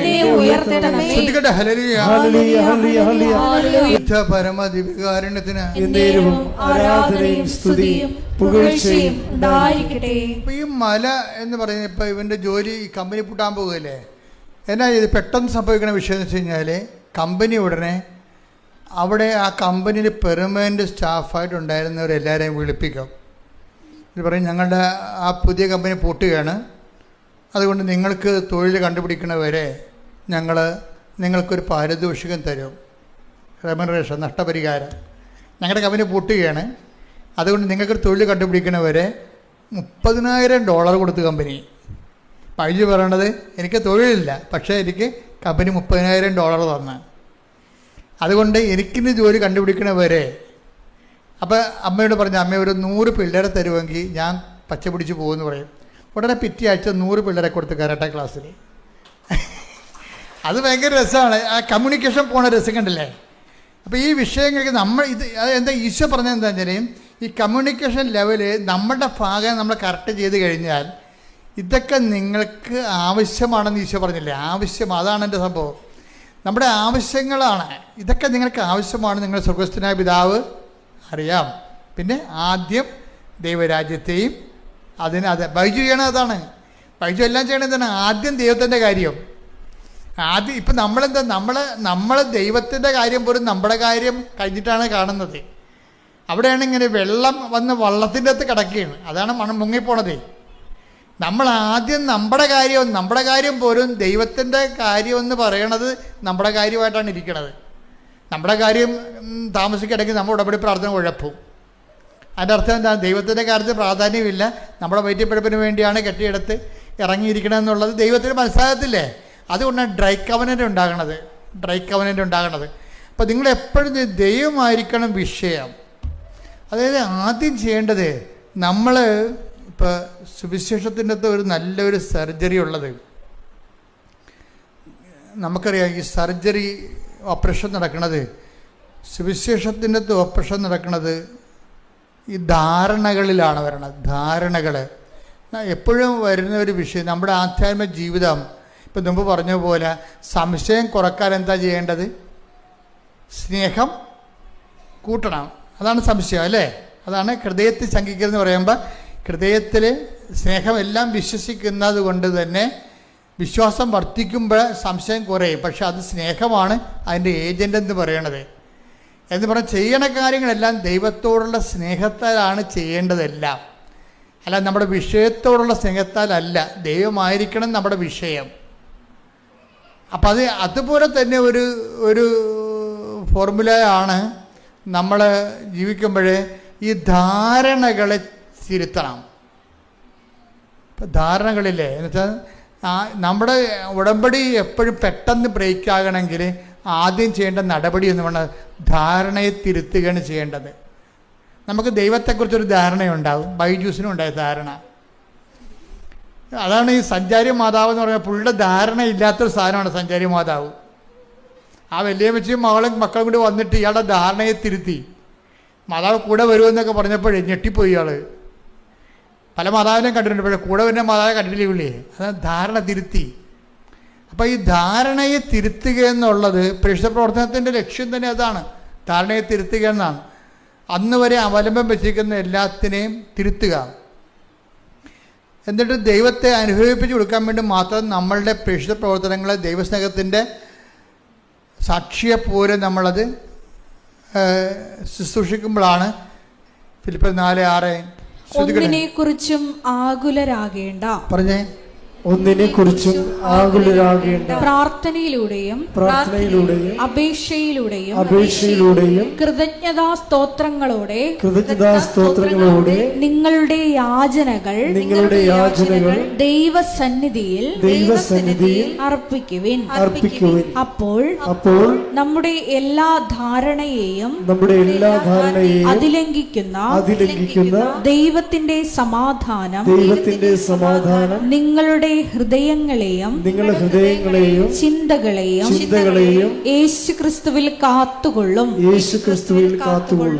അപ്പൊ ഈ ധാരണകളെ അതിലംഘിക്കുന്ന ഒരു സിറ്റുവേഷൻ ഉണ്ട്, ഒരു സാധ്യതയുണ്ട്. എപ്പോഴും ഉടമ്പടി ബ്രേക്ക് ആകണത് നമ്മുടെ ധാരണകളെ ചേഞ്ചാക്കുമ്പോഴാണ്. അത് അങ്ങോട്ടും ഇങ്ങോട്ടുമുള്ള ബയലാറ്ററായിട്ടുള്ള ഒരു പ്രോസസ്സിങ് ആണത്. അതായത് നമ്മൾ ഉടമ്പടിയിലൂടെ ദൈവത്തിനെക്കുറിച്ചുള്ള നമ്മുടെ ധാരണകൾ നമ്മൾ തിരുത്തുന്നുണ്ട്. പിന്നെന്താണ്? ദൈവത്തിന് നമ്മളെക്കുറിച്ചൊരു ധാരണയുണ്ട്, അതാണ് ആദ്യം തിരുത്തേണ്ടത്.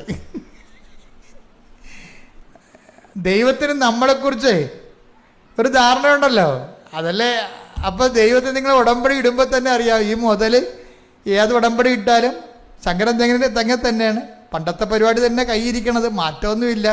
ഇപ്പോൾ ബൈജു തന്നെ പറയുന്നുണ്ട്, എന്നാ കുന്തമായാലും 90 ദിവസമല്ലേ ഉള്ളെന്ന്. ബൈജു അവസാനം ആദ്യം ഉടമ്പടി ചെയ്യണം എങ്ങനെയാണെന്ന് അറിയാവാ, എന്ത് കുന്തമായാലും ശരി 90 ദിവസം മതിയല്ല, സഹിച്ചാൽ മതിയല്ല എന്ന്. 90 ദിവസം, അതാണ് ഒരു ധാരണ എന്ന് പറയണത്.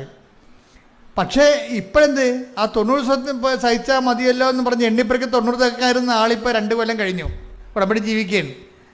അപ്പം ദൈവത്തിന് നമ്മളെക്കുറിച്ചുള്ള ധാരണ തിരുത്തണം. കാര്യം എന്താണ്, അത് ഭയങ്കര സീരിയസ് ആയിട്ടുള്ള വിഷയമാണ്. നമുക്ക് ദൈവത്തെക്കുറിച്ചുള്ള ധാരണയും തിരുത്തണം.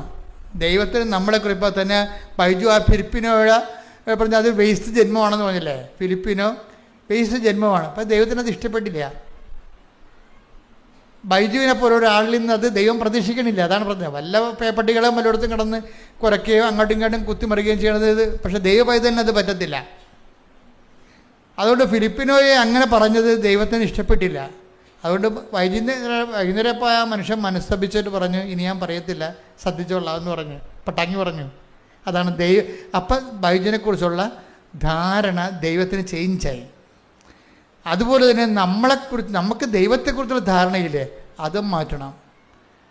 നമ്മൾക്ക് അത് എപ്പോഴും ഏറ്റവും സീരിയസ് ആയിട്ടുള്ള ഇതിൻ്റെ അകത്ത് റിസ്ക് പിടിച്ച പരിപാടി എന്ന് പറയണത് നമ്മളെക്കുറിച്ചുള്ള ദൈവത്തിൻ്റെ ധാരണ മാറ്റണം. ഉടമ്പടി കൊണ്ട് ഉദ്ദേശിക്കുന്നത് അതാണ്. സത്യം പറഞ്ഞാൽ നിങ്ങൾ ഓർക്കും ഉടനടി പരിഹാരമാണ്, ഉടമ്പടി പരിഹാരം നടക്കും. പക്ഷെ അതിൻ്റെ ലക്ഷ്യം അത് മാത്രമല്ല. നമ്മളെക്കുറിച്ചുള്ള ദൈവത്തിൻ്റെ ധാരണകൾ നമ്മൾ ചേഞ്ച് ആക്കണം. നമ്മുടെ നിലപാടിലൂടെ, നയത്തിലൂടെ, സമീപനത്തിലൂടെ. അത് നമ്മളെക്കുറിച്ച് ദൈവത്തിനുള്ള ധാരണ. ഇപ്പം നിങ്ങൾ 1 തെസ്സലോനിക്കൻസ് 5:16 എടുത്ത്, എപ്പോഴും സന്തോഷത്തോടെ ഇരിക്കുവിൻ. തന്നെയല്ലേ അത്. ഫിലിപ്പിയർ 4:6 തന്നെ അത് എന്താണ് പറഞ്ഞേ, എപ്പോഴും സന്തോഷത്തോടെ ഇരിക്കുവിൻ, ഇടവിടാതെ പ്രാർത്ഥിക്കുവിൻ, എല്ലാ കാര്യങ്ങളിലും നന്ദി പ്രകാശിപ്പിക്കുവിൻ. ഇതാണ് യേശുക്രിസ്തുവിൽ നിങ്ങളെ സംബന്ധിച്ചുള്ള ദൈവഹിതം. അപ്പൊ ദൈവത്തിന്റെ ധാരണ ഇതാണ്. നമ്മളെ സംബന്ധിച്ചിടത്തോളം ദൈവത്തിൻ്റെ ഒരു ധാരണയുണ്ട്. ആ ധാരണയിലേക്ക് നമ്മൾ വളർന്നു വരണം. പിടിയാ, നമ്മളെ സംബന്ധിച്ചിടത്തോളം ദൈവത്തിന് ഒരു ചാർട്ടേഡ് ആയിട്ടുള്ള ധാരണയുണ്ട്. എന്തൊക്കെയാണ്? എപ്പോഴും സന്തോഷത്തോടെ ഇരിക്കണം. അതാണ് വിഷയം. മനസ്സിലായില്ലേ? പിന്നെന്താണ്? ഇടതടവില്ലാതെ പ്രാർത്ഥിക്കണം. പിന്നെന്താണ്? എല്ലാ കാര്യങ്ങളിലും കൃതജ്ഞത പ്രകാശിപ്പിക്കണം. ഇപ്പം നീറ്റിൻ്റെ പരീക്ഷയ്ക്ക് തോറ്റാലും ഇട്ടാ പോലെ വീട്ടിൽ കിടന്നിട്ട് അമ്മയുമ്പോൾ ഞാൻ പള്ളിയിലും വരണില്ല, ഒരു പട്ടാക്കാരെയും കാണുന്നില്ലെന്നൊക്കെ പറഞ്ഞുകൊണ്ട് കിടക്കല്ലേ. ആ പിശാചികളൊക്കെ അങ്ങനെ തന്നെ കിടന്ന ഒരു പ്രശ്നമൊന്നുമില്ല. കാര്യം ഇന്നത്തെ സുവിശേഷത്തിലുണ്ടേ എല്ലാവർക്കും നിത്യജീവൻ പറഞ്ഞിട്ടില്ലെന്ന്. ആ നിത്യജീവിതത്തെക്കുറിച്ച് പറഞ്ഞപ്പോൾ ഞാൻ ഞെട്ടിപ്പോയി. ഞാൻ അപ്പുറത്തിരിപ്പുണ്ടായിരുന്നു അവിടെ. ഇന്ന് സുവിശേഷം വായിച്ചതാണ്. ഇത് നിത്യജീവന് വേണ്ടി നിയോഗിക്കപ്പെട്ടവരെന്ന്. ടേക്ക് ദ ബെഡപ്പോൺ ശ്രദ്ധിക്കട്ടെ. ഹല്ലേലൂയ, ഹല്ലേലൂയ, ഹല്ലേലൂയ. അപ്പോസ്തല പ്രവർത്തനങ്ങൾ 13-ാം അധ്യായം 47-48 തിരുവചനങ്ങൾ. ഇതിനകത്ത് മുഴുവനും ചതിയാണ്. ചതിയെന്ന് വെച്ച് കഴിഞ്ഞാൽ വിശുദ്ധമായ ഒരു, അതായത് നമ്മൾ ഈ എല്ലാവരും രക്ഷപ്പെടണമെന്നൊക്കെ ദൈവം ആഗ്രഹിക്കുന്നുണ്ട്, ഇല്ലേ? അങ്ങനെ ഒരു വചനമുണ്ട്, എല്ലാം രക്ഷപ്പെടണമെന്നുണ്ട്. പക്ഷെ എല്ലാം രക്ഷപ്പെടുക. എല്ലാ മക്കളും IAS കിട്ടണമെന്ന്, ഡോക്ടർമാരാണെന്ന്, എഞ്ചിനീയർമാരാണെന്നൊക്കെ അപ്പന്മാർ ആചരിക്കുന്നുണ്ട്. ചില അണ്ണന്മാർ പോയി കഞ്ചാവ് പിടിച്ചതിന് അപ്പന്മാരെന്ത് ചെയ്യാനാ? പിടിയിട്ടില്ലേ? ചിലന്മാർ പഠിക്കാൻ വിട്ടപ്പോഴേ അവിടെ ബാംഗ്ലൂർ അവിടെ ലാൽ ബാഗിലൊക്കെ കറങ്ങിടക്കുകയാണ് കണ്ട പെൺപിള്ളേരുമായിട്ട്. അതിന് അപ്പനെന്ത് ചെയ്യാനാ? അപ്പനെ എല്ലാവരും രക്ഷപ്പെടണമെന്ന് ആഗ്രഹമുണ്ട്, പക്ഷെ മക്കൾ സമ്മതിക്കണ്ടേ? മനസ്സിലായില്ലേ? ഇതുപോലെ എപ്പോഴും നമ്മൾ ശ്രദ്ധിക്കണം. ദൈവത്തിന് ഒരു ധാരണയുണ്ട്. ആ ധാരണയ്ക്കൊപ്പം വളർന്നുകൊള്ളാമെന്നാണ് ഈ ഉടമ്പടി പറയണത്. ദൈവത്തിൻ്റെ ധാരണ എന്താണ്? 5:16 ദൈവത്തിൻ്റെ ധാരണ. എന്താ ദൈവത്തിൻ്റെ ധാരണ? എപ്പോഴും സന്തോഷത്തോടെ ഇരിക്കണം. നീറ്റിൽ മാർക്ക് കുറഞ്ഞു പോയാലും അടുത്ത കൊല്ലം എഴുതിയെടുക്കാമെന്ന് പറഞ്ഞ് നമ്മൾ സന്തോഷമായിരിക്കണം. അല്ലെങ്കിൽ ഞാൻ നല്ലവണ്ണം പഠിച്ചതാണ്, പിന്നെ ചിലർക്ക് മസിൽ പിടിക്കത്തില്ലേ? പഠിക്കാത്തവരൊക്കെ എഴുതിപ്പോയി നീറ്റിൻ്റെ പരീക്ഷയ്ക്ക് എന്തോ കുഴപ്പമുണ്ടായിട്ട് അമ്മ അട്ടിമറി കാണിച്ചിട്ടുണ്ട്. ചില ആൾക്കാർ ക്വസ്റ്റ്യൻ ചോർത്തി കിട്ടി. വെറുതെയാണ് ഇവളുടെ കഴിവുകേട്. വീട്ടിൽ മുമ്പ് ഇവളെ കൊച്ചാകാതിരിക്കാൻ വേണ്ടി പരീക്ഷയും സംവിധാനങ്ങളെല്ലാം കുറ്റം പറഞ്ഞാണ്. ഒരു കഥയില്ല. ഇങ്ങനെയുള്ള പരിപാടികളെല്ലാം എത്ര കാലം ദൈവം കണ്ടിട്ടുള്ളതാണ്. നിങ്ങൾ ഓന്തോടിയ വെയിൽ വരെ നിങ്ങളുടെ പരാജയങ്ങളുണ്ടെങ്കിൽ അതിനെ അക്സെപ്റ്റ് ചെയ്യണം. അല്ലാതെ ഉടനെ ഞാൻ ഈ വിചാരം കൊണ്ടും വാക്കുകൊണ്ടും പ്രവൃത്തി കൊണ്ടും വന്നില്ല, വിചാരത്താലും വാക്കാലും പ്രവർത്തിയാലും. അപ്പം ഞങ്ങളുടെ കപ്പേരത്ത് വാക്കാലം എന്ന് പറയുമ്പോൾ വക്കാലം എന്നായി പോവും. അപ്പോൾ അത് ഈ കെട്ടിത്തൂക്കണ കാര്യം വല്ലതും ആയിരിക്കുമെന്ന്. അതെന്താ പ്രശ്നം എന്ന് വെച്ച് കഴിഞ്ഞാൽ, എന്താ പ്രോബ്ലം എന്ന് വെച്ച് കഴിഞ്ഞാൽ, ചില ആൾക്കാർക്ക് ചില വിഷയങ്ങൾക്ക് വരുമ്പോൾ ഉടനെ ചത്ത് കളയാൻ തീരുമാനിക്കും. പരീക്ഷയ്ക്ക് ഒന്നും ഉണ്ടാകത്തില്ലേ, ഒന്നും ഉണ്ടാകത്തില്ല. ആ പരീക്ഷ 5 മാർക്ക് കുറഞ്ഞു പോയതായിരിക്കും, അത് അടുത്ത പോലെ എഴുതിയെടുക്കാം. അതുകൊണ്ട് അവരുടെ ആവശ്യമില്ലാത്ത നിരാശ കൊണ്ടാണത്. എപ്പോഴും നമ്മൾ ശ്രദ്ധിക്കേണ്ട ഒരു വിഷയം വെച്ചാൽ, ദൈവം ഇതൊന്നും അക്സെപ്റ്റ് ചെയ്യണില്ല. എന്താ പറയണത്? നീ തോറ്റാലും മാർക്ക് കുറഞ്ഞാലും നിൻ്റെ കൂടെ നിൽക്കുന്ന സ്വിറ്റ്സർലൻഡിലേക്ക് പോയാലും നീ എന്ത് ചെയ്യണം? എപ്പോഴും സന്തോഷത്തോടെ ഇരിക്കണം. അതാണ് വിഷയം. ദൈവ പൈതലാണ് നീയെങ്കിൽ എപ്പോഴും സന്തോഷത്തോടെ ഇരിക്കണം. പിന്നെ എന്താണ്? എന്തെല്ലാം ഇടതടവില്ലാതെ പ്രാർത്ഥിക്കണം. എന്താ കാര്യത്തിലറിയാവോ? നീ നടക്കേണ്ട വഴി കൃത്യമായിട്ടും ദൈവത്തിൻ്റെ കൈവെള്ളം എഴുതി വെച്ചിരിക്കുക. I have carved out in my പാ. എന്ത് രസമാണ് കേൾക്കാൻ. ഞാൻ നിന്നെ എൻ്റെ ഉള്ളം കയ്യിൽ ഇങ്ങനെ കൊത്തി വെച്ചിരിക്കുകയാണെന്നാണ്. നീ നടക്കേണ്ട വഴി നിൻ്റെ മുഖത്ത് നോക്കി ഞാൻ പറയുമെന്ന്. അപ്പം മുഖത്ത് നോക്കണമെന്നുണ്ടെങ്കിൽ എന്താണ്? കയ്യിലിങ്ങനെ കൊത്തി വെച്ചിരിക്കുകയല്ലേ. ഇൻറ്റിമസിയാണ് പറയണത്. ദൈവമായിട്ട് കമ്മ്യൂണിക്കേറ്റീവ് ഇൻറ്റിമസി ഉണ്ടായിക്കഴിഞ്ഞാൽ ദൈവം തന്നെ നമ്മളെ വഴി നടത്തിക്കൊണ്ടിരിക്കും. ഇപ്പോൾ വെറുതെ എന്താ പറഞ്ഞത്? അമ്മേ കുഞ്ഞുങ്ങളെ വളർത്തണ്ടേ, കരാട്ട സ്കൂളിൽ പിള്ളേരല്ല കേട്ടാ ജീവിക്കണ്ടേന്ന് ചോദിച്ചപ്പോൾ എന്താ പറഞ്ഞത്? $30,000 എടുത്ത് കൊടുത്തേക്ക്. $30,000 അവിടെ അവർ മാത്രം കിട്ടിയിട്ടുള്ളൂ. അതാണ് രസം. അപ്പോൾ എന്ന് വെച്ചാൽ ഓരോരുത്തൻ്റെ കാര്യങ്ങളെക്കുറിച്ചും ദൈവത്തിന് കൃത്യതയുണ്ട്. നമ്മൾ എപ്പോഴും ദൈവഹിതം എന്താണെന്ന് നോക്കണം. ദൈവഹിതം എന്താ? ദൈവത്തിന് നമ്മളെക്കുറിച്ചുള്ള ധാരണയാണ് ദൈവഹിതം. എന്താണ്? എപ്പോഴും സന്തോഷത്തോടെ ഇരിക്കണം. ഇപ്പോൾ എനിക്ക് കുറച്ച് ഡിസീസൊക്കെ ഉണ്ട്. പക്ഷേ നിങ്ങൾ എൻ്റെ ഈ കൂടെയുള്ള ഈ ജോമോളും അച്ഛനുമൊക്കെ അവർ എന്നെ ഈ കാര്യത്തിൽ ദുഃഖിച്ച് കണ്ടിട്ടുണ്ടാവില്ല. എപ്പോഴും കണ്ടതില്ല. ഞാൻ ഭയങ്കര സ്മാർട്ടാണ്. അത് ഇപ്പം തന്നെ ചുമയൊക്കെ പിടിച്ച് രാത്രി ആവിയൊക്കെ പിടിച്ചുകൊണ്ടിരിക്കുകയായിരുന്നു. കാര്യം ഇവിടെ നിന്ന് വേർത്തിട്ട് ബനിയം വരെ അകത്തുകൊണ്ട് പിഴിഞ്ഞിട്ട് ബനിയത്തകത്തോട്ട് വെള്ളം അകത്ത് കയറിയിട്ട് രാത്രി പനിയായിരുന്നു. അപ്പോൾ എനിക്ക് ഇത്തിരി പേടിയായിരുന്നു. ഇന്ന് ഇങ്ങനെ സ്വരമൊക്കെ പോകും, വല്ല കുഴപ്പം ഉണ്ടാകുന്നൊക്കെ പേടിയായിരുന്നു. പക്ഷേ എന്തായാലും ഞാൻ ഹാപ്പിയാണ്. ഇപ്പോൾ ജീവിതത്തിൽ ഇങ്ങനെ കുറേ സംഭവങ്ങളൊക്കെ വരുമ്പോഴും നമ്മളോട് എന്താ പറഞ്ഞിരിക്കണത്? എപ്പോഴും സന്തോഷത്തിലിരിക്കുക. പിന്നെന്താണ്? ഇടതരമില്ലാതെ പ്രാർത്ഥിക്കുക. പിന്നെന്താണ്? എല്ലാ കാര്യങ്ങളെ ഓർത്തുകൊണ്ടും. അല്ലാതെ നിനക്ക് വിജയം തരുന്ന കാര്യം മാത്രമല്ല, എല്ലാവർക്കും വിജയം തരുന്ന കാര്യം മാത്രമല്ല, എല്ലാ കാര്യങ്ങളെ ഓർത്തുകൊണ്ടും നന്ദി പറയണം. ഞാൻ അതായത് എപ്പോഴും എൻ്റെ പ്രശ്നം വെച്ചാൽ, ഞാൻ സെമിനാരി പഠിക്കുന്ന കാലത്ത് 2 മാസമൊക്കെ രാത്രി കിടന്ന് കരയുമായിരുന്നു. 2 മാസം. അതിൻ്റെ കാര്യം വെച്ചാൽ എൻ്റെ അപ്പൻ ഞാൻ 10ാം ക്ലാസ് പഠിക്കുമ്പോഴാണ് മരിച്ചു പോയത്. അപ്പോൾ എനിക്ക് വേണ്ടി ആ 10ാം ക്ലാസ്സിൽ പിരിയണ സമയത്ത്, മോഡൽ എക്സാം സമയത്ത് ഓട്ടോഗ്രാഫ് വാങ്ങിക്കണം. അപ്പം അപ്പൻ ഭയങ്കര കൃഷിക്കാരനാണ്. അപ്പോൾ തന്നെത്താൻ തന്നെ ഒരു കൊല വെട്ടിയെടുത്ത് തോളെ വെച്ചുകൊണ്ട് കടയിൽ പോയി അത് കൊടുത്തിട്ട് എനിക്ക് ഓട്ടോഗ്രാഫ് മേടിച്ചുകൊണ്ട് വന്ന്, അതെനിക്ക് ഓർത്ത് സഹിക്കാൻ പറ്റുന്നില്ല. ആ അപ്പനാണ് 10ാം ക്ലാസ്സിലെ പരീക്ഷയ്ക്ക് മരിച്ചു പോയത്. അപ്പോഴും എനിക്ക് ഞാൻ ഒറ്റയ്ക്കൊരു കളസ കൊടുത്താണ് സെമിനാരിൽ പോയി ചേരണത്. അപ്പം അതുകൊണ്ട് അപ്പനെക്കുറിച്ച് ഓർക്കുമ്പോൾ എനിക്ക് സഹിക്കാനാവാത്ത വേദന വരും എപ്പോഴും. പിന്നെയാണ് ഞാൻ ഓർക്കണത്, അപ്പൻ ജീവിച്ചിരുന്നെങ്കിൽ തീർച്ചയായിട്ടും എന്നെ ഇടവക വൈദ്യനായിട്ട് വിടത്തില്ല. അപ്പൻ ഈ ഇടവക വൈദ്യനായിട്ട് ഭയങ്കര ഗുസ്തിയായിരുന്നു ആദ്യകാലം പോലെ. അപ്പോൾ എന്നോട് എപ്പോഴും പറയും, റിലീജിയസാണ് നല്ലത്, നീ റിലീജിയസിന് പോയാൽ മതി എന്ന്. അപ്പം ഞാനതനുസരിച്ച് റിലീജിയസിന് പോകാൻ വേണ്ടി തന്നെയാണ് ഒരുങ്ങി നടന്നത്.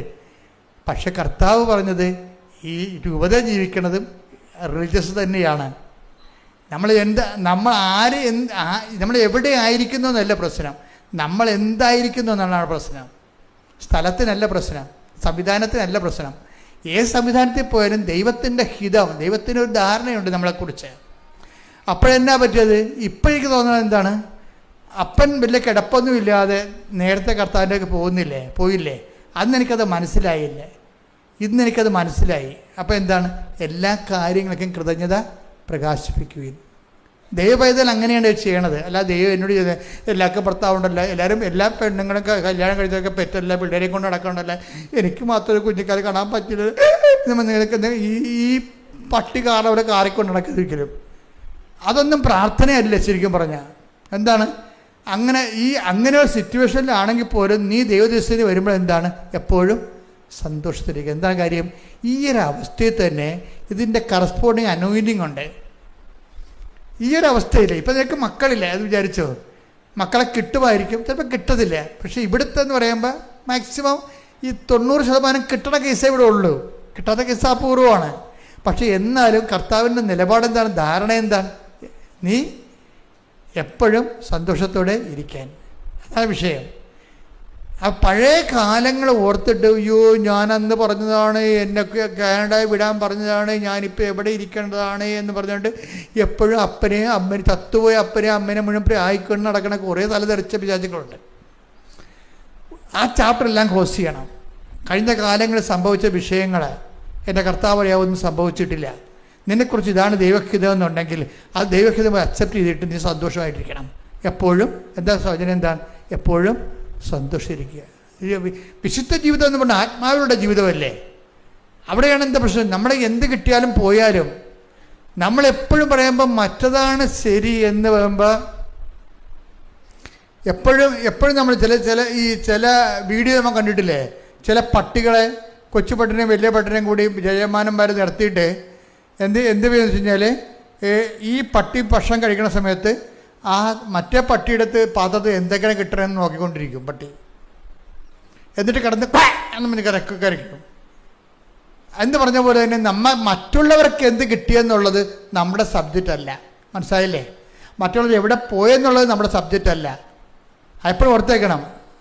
മറ്റുള്ളവർ എവിടെ പോയാലും നിന്നാലും വന്നാലും പോയാലും നീ ദൈവത്തിൻ്റെ കൂടെ ഉണ്ടോ ഇല്ലേ എന്ന് മാത്രം നോക്കിയാൽ മതി. അങ്ങനെ ചിന്തിച്ചാൽ നിനക്ക് സന്തോഷമാകുന്നതിന് കുഴപ്പമില്ല. എന്താ കാര്യം? കർത്താവിൻ്റെ വചനം തെറ്റത്തില്ല. എന്താണ്? എപ്പോഴും സന്തോഷിച്ചിരിക്കുക. പിന്നെന്താണ്? ഇടറവില്ലാതെ പ്രാർത്ഥിക്കുക. പിന്നെന്താണ്? എല്ലാ കാര്യങ്ങളും കഥഞ്ഞു പറയുക. അപ്പോൾ അതാണ് ദൈവത്തിന് നമ്മളെക്കുറിച്ചുള്ള ധാരണ. ആ ധാരണയിലേക്കാണ് നമ്മൾ ആധ്യാത്മിക ജീവിതം തുഴഞ്ഞെത്തേണ്ടത്. പക്ഷേ പറഞ്ഞ മനസ്സിലായില്ലേ? അതിനുവേണ്ടി നിങ്ങൾ പ്രാർത്ഥിക്കണം. കർത്താവേ, എന്നെക്കുറിച്ചുള്ള നിൻ്റെ ധാരണയിലേക്ക് ആധ്യാത്മിക തുഴഞ്ഞെത്താൻ എന്നെ സഹായിക്കണമേ. പിതാവിൻ്റെയും പുത്രൻ്റെയും പരിശുദ്ധാത്മാവിൻ്റെയും നാമത്തിൽ ആമേൻ. എഴുന്നേൽക്കുക. പരിശുദ്ധ പരമദിവ്യകാരുണ്യത്തിന് ആരാധനയും സ്തുതിയും പുകഴ്ചയും ഉണ്ടായിരിക്കട്ടെ. എൻ്റെ മക്കളെ, രോഗമുള്ളിടത്ത് കൈകൾ വെക്കുക. ശ്വാസകോശ രോഗികളുണ്ടാകും, കരൾ രോഗികളുണ്ടാകും, കിഡ്നി രോഗികൾ, ശ്വാസകോശ രോഗികൾ, ഹൃദയ രോഗികൾ. അപ്പോൾ മാതാവ് ജീവനോടെ പ്രത്യക്ഷപ്പെട്ട സ്ഥലമാണ്. നമ്മുടെ പ്രത്യക്ഷീകരണത്തിന് യോഗ്യതയിലാണ് നിങ്ങൾ ഈ പ്രാർത്ഥനയിൽ പങ്കെടുക്കേണ്ടത്. ചെവിക്ക് വേദനയുള്ളവരുണ്ടാകും, എവിടെയെങ്കിലും സിസ്റ്റോ മുഴയോ ഒക്കെ ഉള്ളവരുണ്ടാകും, നടുവേദനക്കാരുണ്ടാകും, പിൻകഴുത്തിന് വേദനയുള്ളവരുണ്ടാകും, സോറിയാസിസ് രോഗങ്ങൾ, പിസ്റ്റുല രോഗങ്ങൾ, PCOD രോഗങ്ങൾ, RSS രോഗങ്ങൾ, ശരീരം മൊത്തം പല പല രോഗങ്ങളുണ്ടാകും. അതെല്ലാം കൈകൾ പൊതിഞ്ഞ് അച്ഛൻ വെച്ചിരിക്കണ പോലെ വെക്കണം. ഇനി നിങ്ങൾ സ്തുതിച്ചേ. കർത്താവേ, നിന്റെ ഉന്നതമായ നാമത്തിന് സ്തോത്രം ചെയ്യണം. കർത്താവേ, നിന്റെ വിശുദ്ധ പൗരോഹിത്യത്തെ മഹത്വപ്പെടുത്തണമേ.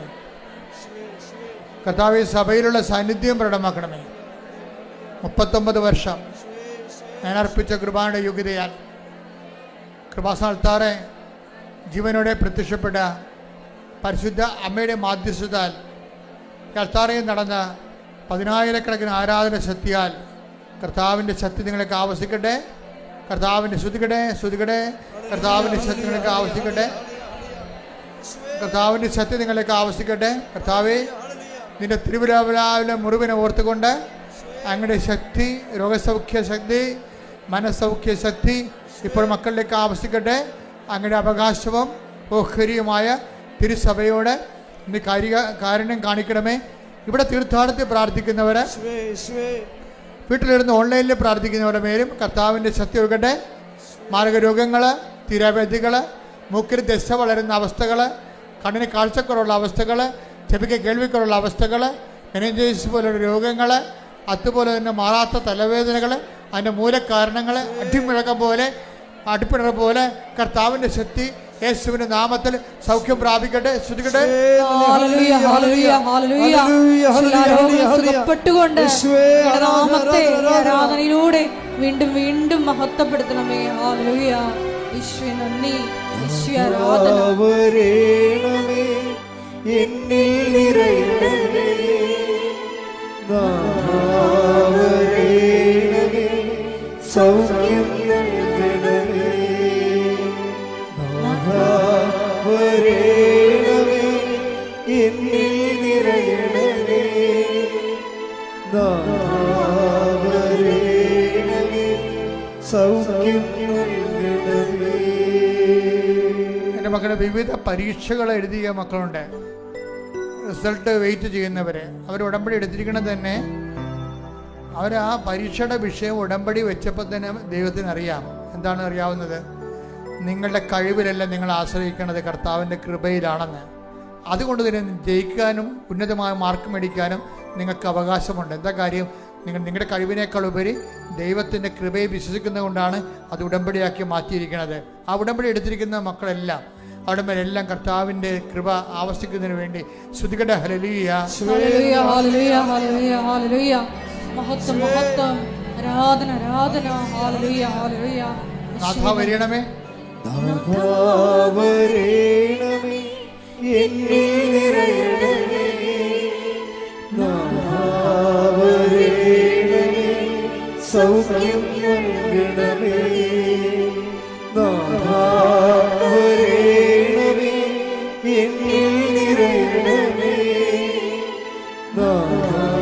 വരേണമേ സൗഖ്യം നൽകണമേ. പ്രത്യേക മാനസിക അവസ്ഥയിൽ, വൈകാരിക അവസ്ഥയിൽ ഈ ദുരന്തപരമായ അവസ്ഥയിൽ നിന്ന് ഒരു ഇഞ്ച് മുന്നോട്ട് പോകാൻ പറ്റണില്ലെന്ന് കണ്ണീരോടെ പ്രാർത്ഥിക്കുന്നവരുണ്ട്. ചിലപ്പോൾ സാമ്പത്തികമായ കടങ്ങളായിരിക്കാം, ചിലപ്പോൾ വിവാഹം ഒത്തുവരാതെ വീട്ടിൽ നിന്ന് എല്ലാവർക്കും വേണ്ടി കഴുകിയ അവസാനം നമുക്ക് ജീവിതമല്ലാത്ത രീതിയിൽ എല്ലാവരും നമ്മൾ പലതരത്തിൽ സമ്മർദ്ദപ്പെടുന്ന അവസ്ഥയാകാം. ഈ നരകത്തിൽ നിന്ന് എവിടെയെങ്കിലും പോയി രക്ഷപ്പെട്ടാൽ മതി എന്ന് ഓർത്ത് രാവിലും പകലും കണ്ണീര് കുടിക്കുന്ന വ്യക്തിയാകാം നീ. അപ്പം അങ്ങനെ എല്ലാവരുടെ വേദനകളെ ഇപ്പോൾ ആൾത്താറെ വെക്കുകയാണ്. പരിശുദ്ധമ്മയുടെ പ്രത്യക്ഷീകരണത്തിൻ്റെ ശക്തിയിൽ നിങ്ങളുടെ എല്ലാ വിഷമങ്ങളും, ജോലിയില്ലാത്തവരുണ്ട്, വീടില്ലാത്തവരുണ്ട്, വഴിയില്ലാത്തവരുണ്ട്, അതുപോലെ തന്നെ ആരും സഹായിക്കാനില്ലാത്തവരുണ്ട്. ഒരു കാര്യം വന്നാൽ പോലും തിരക്കാനോ ചോദിക്കാനോ പറയാനോ കൂടെ വരാനോ പോകാനോ ആരും ഇല്ലാത്തവരുണ്ട്. അവിടെ മേലെല്ലാം ദൈവത്തിൻ്റെ കരുണയ്ക്ക് വേണ്ടി ഇടി മുഴക്കുമ്പോൾ ശ്രദ്ധിക്കട്ടെ.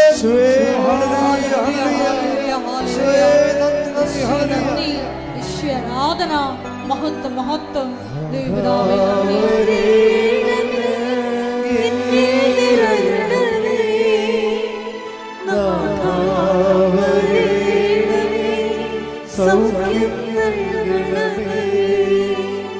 പരിശുദ്ധ പരമദിവ്യകാരുണ്യത്തിന് നേരവും ആരാധനയും സ്തുതിയും പുകഴ്ചയും ഉണ്ടായിരിക്കട്ടെ. ജോലിയില്ലാത്തവർ, ജോലി നഷ്ടപ്പെടാൻ പോകുന്നവർ, നഷ്ടപ്പെട്ട ജോലിക്ക് വേറെ സ്ഥലത്ത് കിട്ടാൻ പോകുന്നത് എന്ത് ചെയ്യണമെന്നൊരു തിട്ടമില്ലാത്ത ആൾക്കാരുണ്ട്. ഏത് രാജ്യത്ത് പോകണം, ഏത് ജോലി ചെയ്യണം, ഇവിടെ തന്നെ എന്താ ചെയ്യേണ്ടതെന്നതിനെക്കുറിച്ച് ഐഡിയ ഇല്ലാത്തവരുണ്ട്. ആപ്പാട് ജീവിതം കലങ്ങി മറിഞ്ഞ് കുഴഞ്ഞു കിടക്കുന്നവരുണ്ട്. അവർക്കെല്ലാം കൃത്യമായ ബോധ്യങ്ങൾ, അതായത് 72 മണിക്കൂറിനുള്ളിൽ ദൈവം അവരുടെ വിഷയത്തിന് മേൽ കൃപാസന അമ്മ ദൈവമാതാവിൻ്റെ പ്രത്യേകമായി ഇടപെടലുണ്ടാകുന്നതിന് വേണ്ടി ഇടിമുഴക്കം പോലെ ശ്രദ്ധിക്കട്ടെ.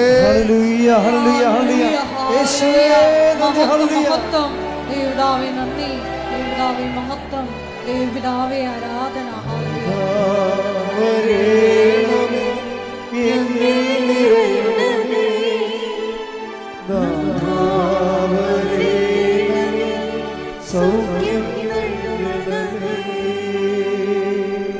എപ്പോഴാണ് ഈ പ്രാർത്ഥന കൂടാൻ ഇടയിൽ വരണത്? ചിലപ്പോൾ 2 കൊല്ലം കഴിഞ്ഞായിരിക്കും ചില ആൾക്കാർ ഈ പ്രാർത്ഥന കൂടുന്നത്. അപ്പോൾ അവരുടെ വിഷയത്തിന് മേൽ 72 മണിക്കൂറിനുള്ളിൽ ആ വിഷയത്തിന് ദൈവ തീരുമാനം ഉണ്ടാക്കും. കാര്യം എന്താ വെച്ച് കഴിഞ്ഞാൽ പ്രാർത്ഥനയിൽ കർത്താവിൻ്റെ അടുത്ത് നിന്നുകൊണ്ട് യേശുവിൻ്റെ നാമത്തിലാണ് നമ്മൾ പ്രത്യാശിക്കുന്നത്. അതുകൊണ്ട് തന്നെ സമയബന്ധിതമായിട്ട്, സമയമായില്ല കൃപാസനം പ്രാർത്ഥനകളെല്ലാം സമയത്തിന് മേൽ ദൈവത്തിന്റെ അധികാരം പരിശുദ്ധ അമ്മയിലൂടെ പ്രഖ്യാപിക്കുന്നതാണ് ഉടമ്പടി. ശ്രദ്ധിക്കട്ടെ.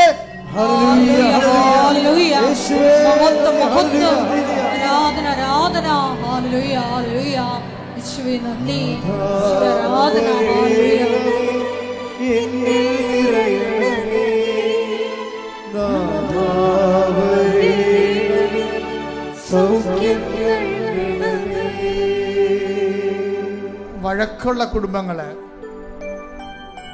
എപ്പോഴും കശപിശയും വർത്തമാന പിശകുകളും, സ്നേഹം തണുത്തുപോയ കുടുംബങ്ങൾ, ആരുടെ കാര്യം താല്പര്യമില്ല, എവിടെയെങ്കിലും പോയി തൊല എന്നുള്ള രീതിയിൽ, വല്ലാത്ത രീതിയിൽ വഴിയമ്പലത്തിൽ താമസിക്കുന്ന ഗതികെട്ട അവസ്ഥയിൽ ജീവിക്കുന്നവർ, അവിടെ മേലെല്ലാം ദൈവത്തിൻ്റെ കൃപയുണ്ടാകുന്നതിന് വേണ്ടിയും പുതിയൊരു ജീവിത ക്രമീകരണം ഉണ്ടാകാൻ വേണ്ടിയും പരിശുദ്ധ ദേവമാതാവിൻ്റെ മാധ്യസ്ഥതയിൽ അവിടെ മേലെ ദൈവത്തിനൊക്കെ ശക്തി ഉണ്ടാകട്ടെ, അവിടെ ദൈവത്തിൻ്റെ ദിശാബോധം ഉണ്ടാകട്ടെ. ശ്രുതികട്ടെ ഹല്ലേലൂയ. ഹല്ലേലൂയ ഹല്ലേലൂയ ഹല്ലേലൂയ.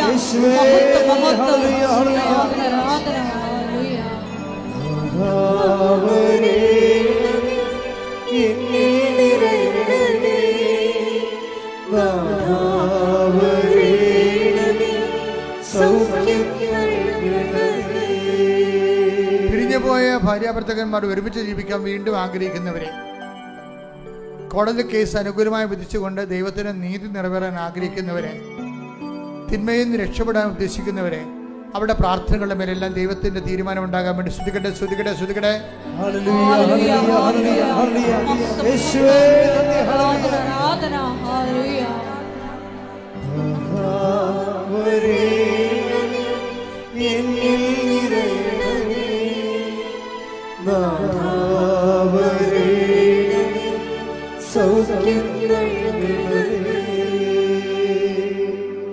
മുട്ടനിക്കുക. രേഖാമൂലമായ തടസ്സങ്ങൾ, രേഖകൾ കാണാതെ പോയത്, രേഖ നഷ്ടപ്പെട്ടത്, ചില രേഖകളെ പിടിച്ചു വച്ചിരിക്കുന്നത്, ആ മേഖലകളെല്ലാം മൗനമായി പ്രാർത്ഥിക്കേണ്ട സമയമാണിത്.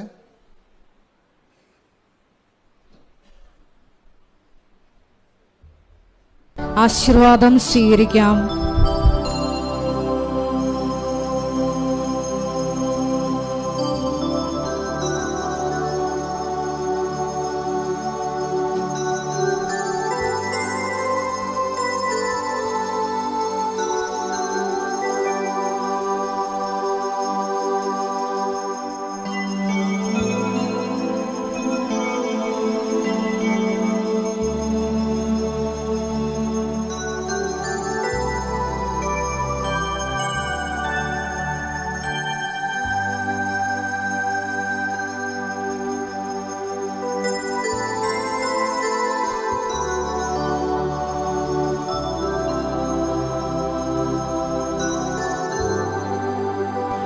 പരിശുദ്ധ പരമ ദിവ്യകാരുണ്യമേ,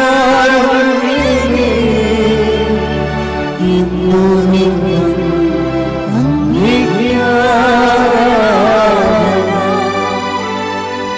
പരിശുദ്ധ പരമ ദിവ്യകാരുണ്യമേ, ഇന്നും എന്നും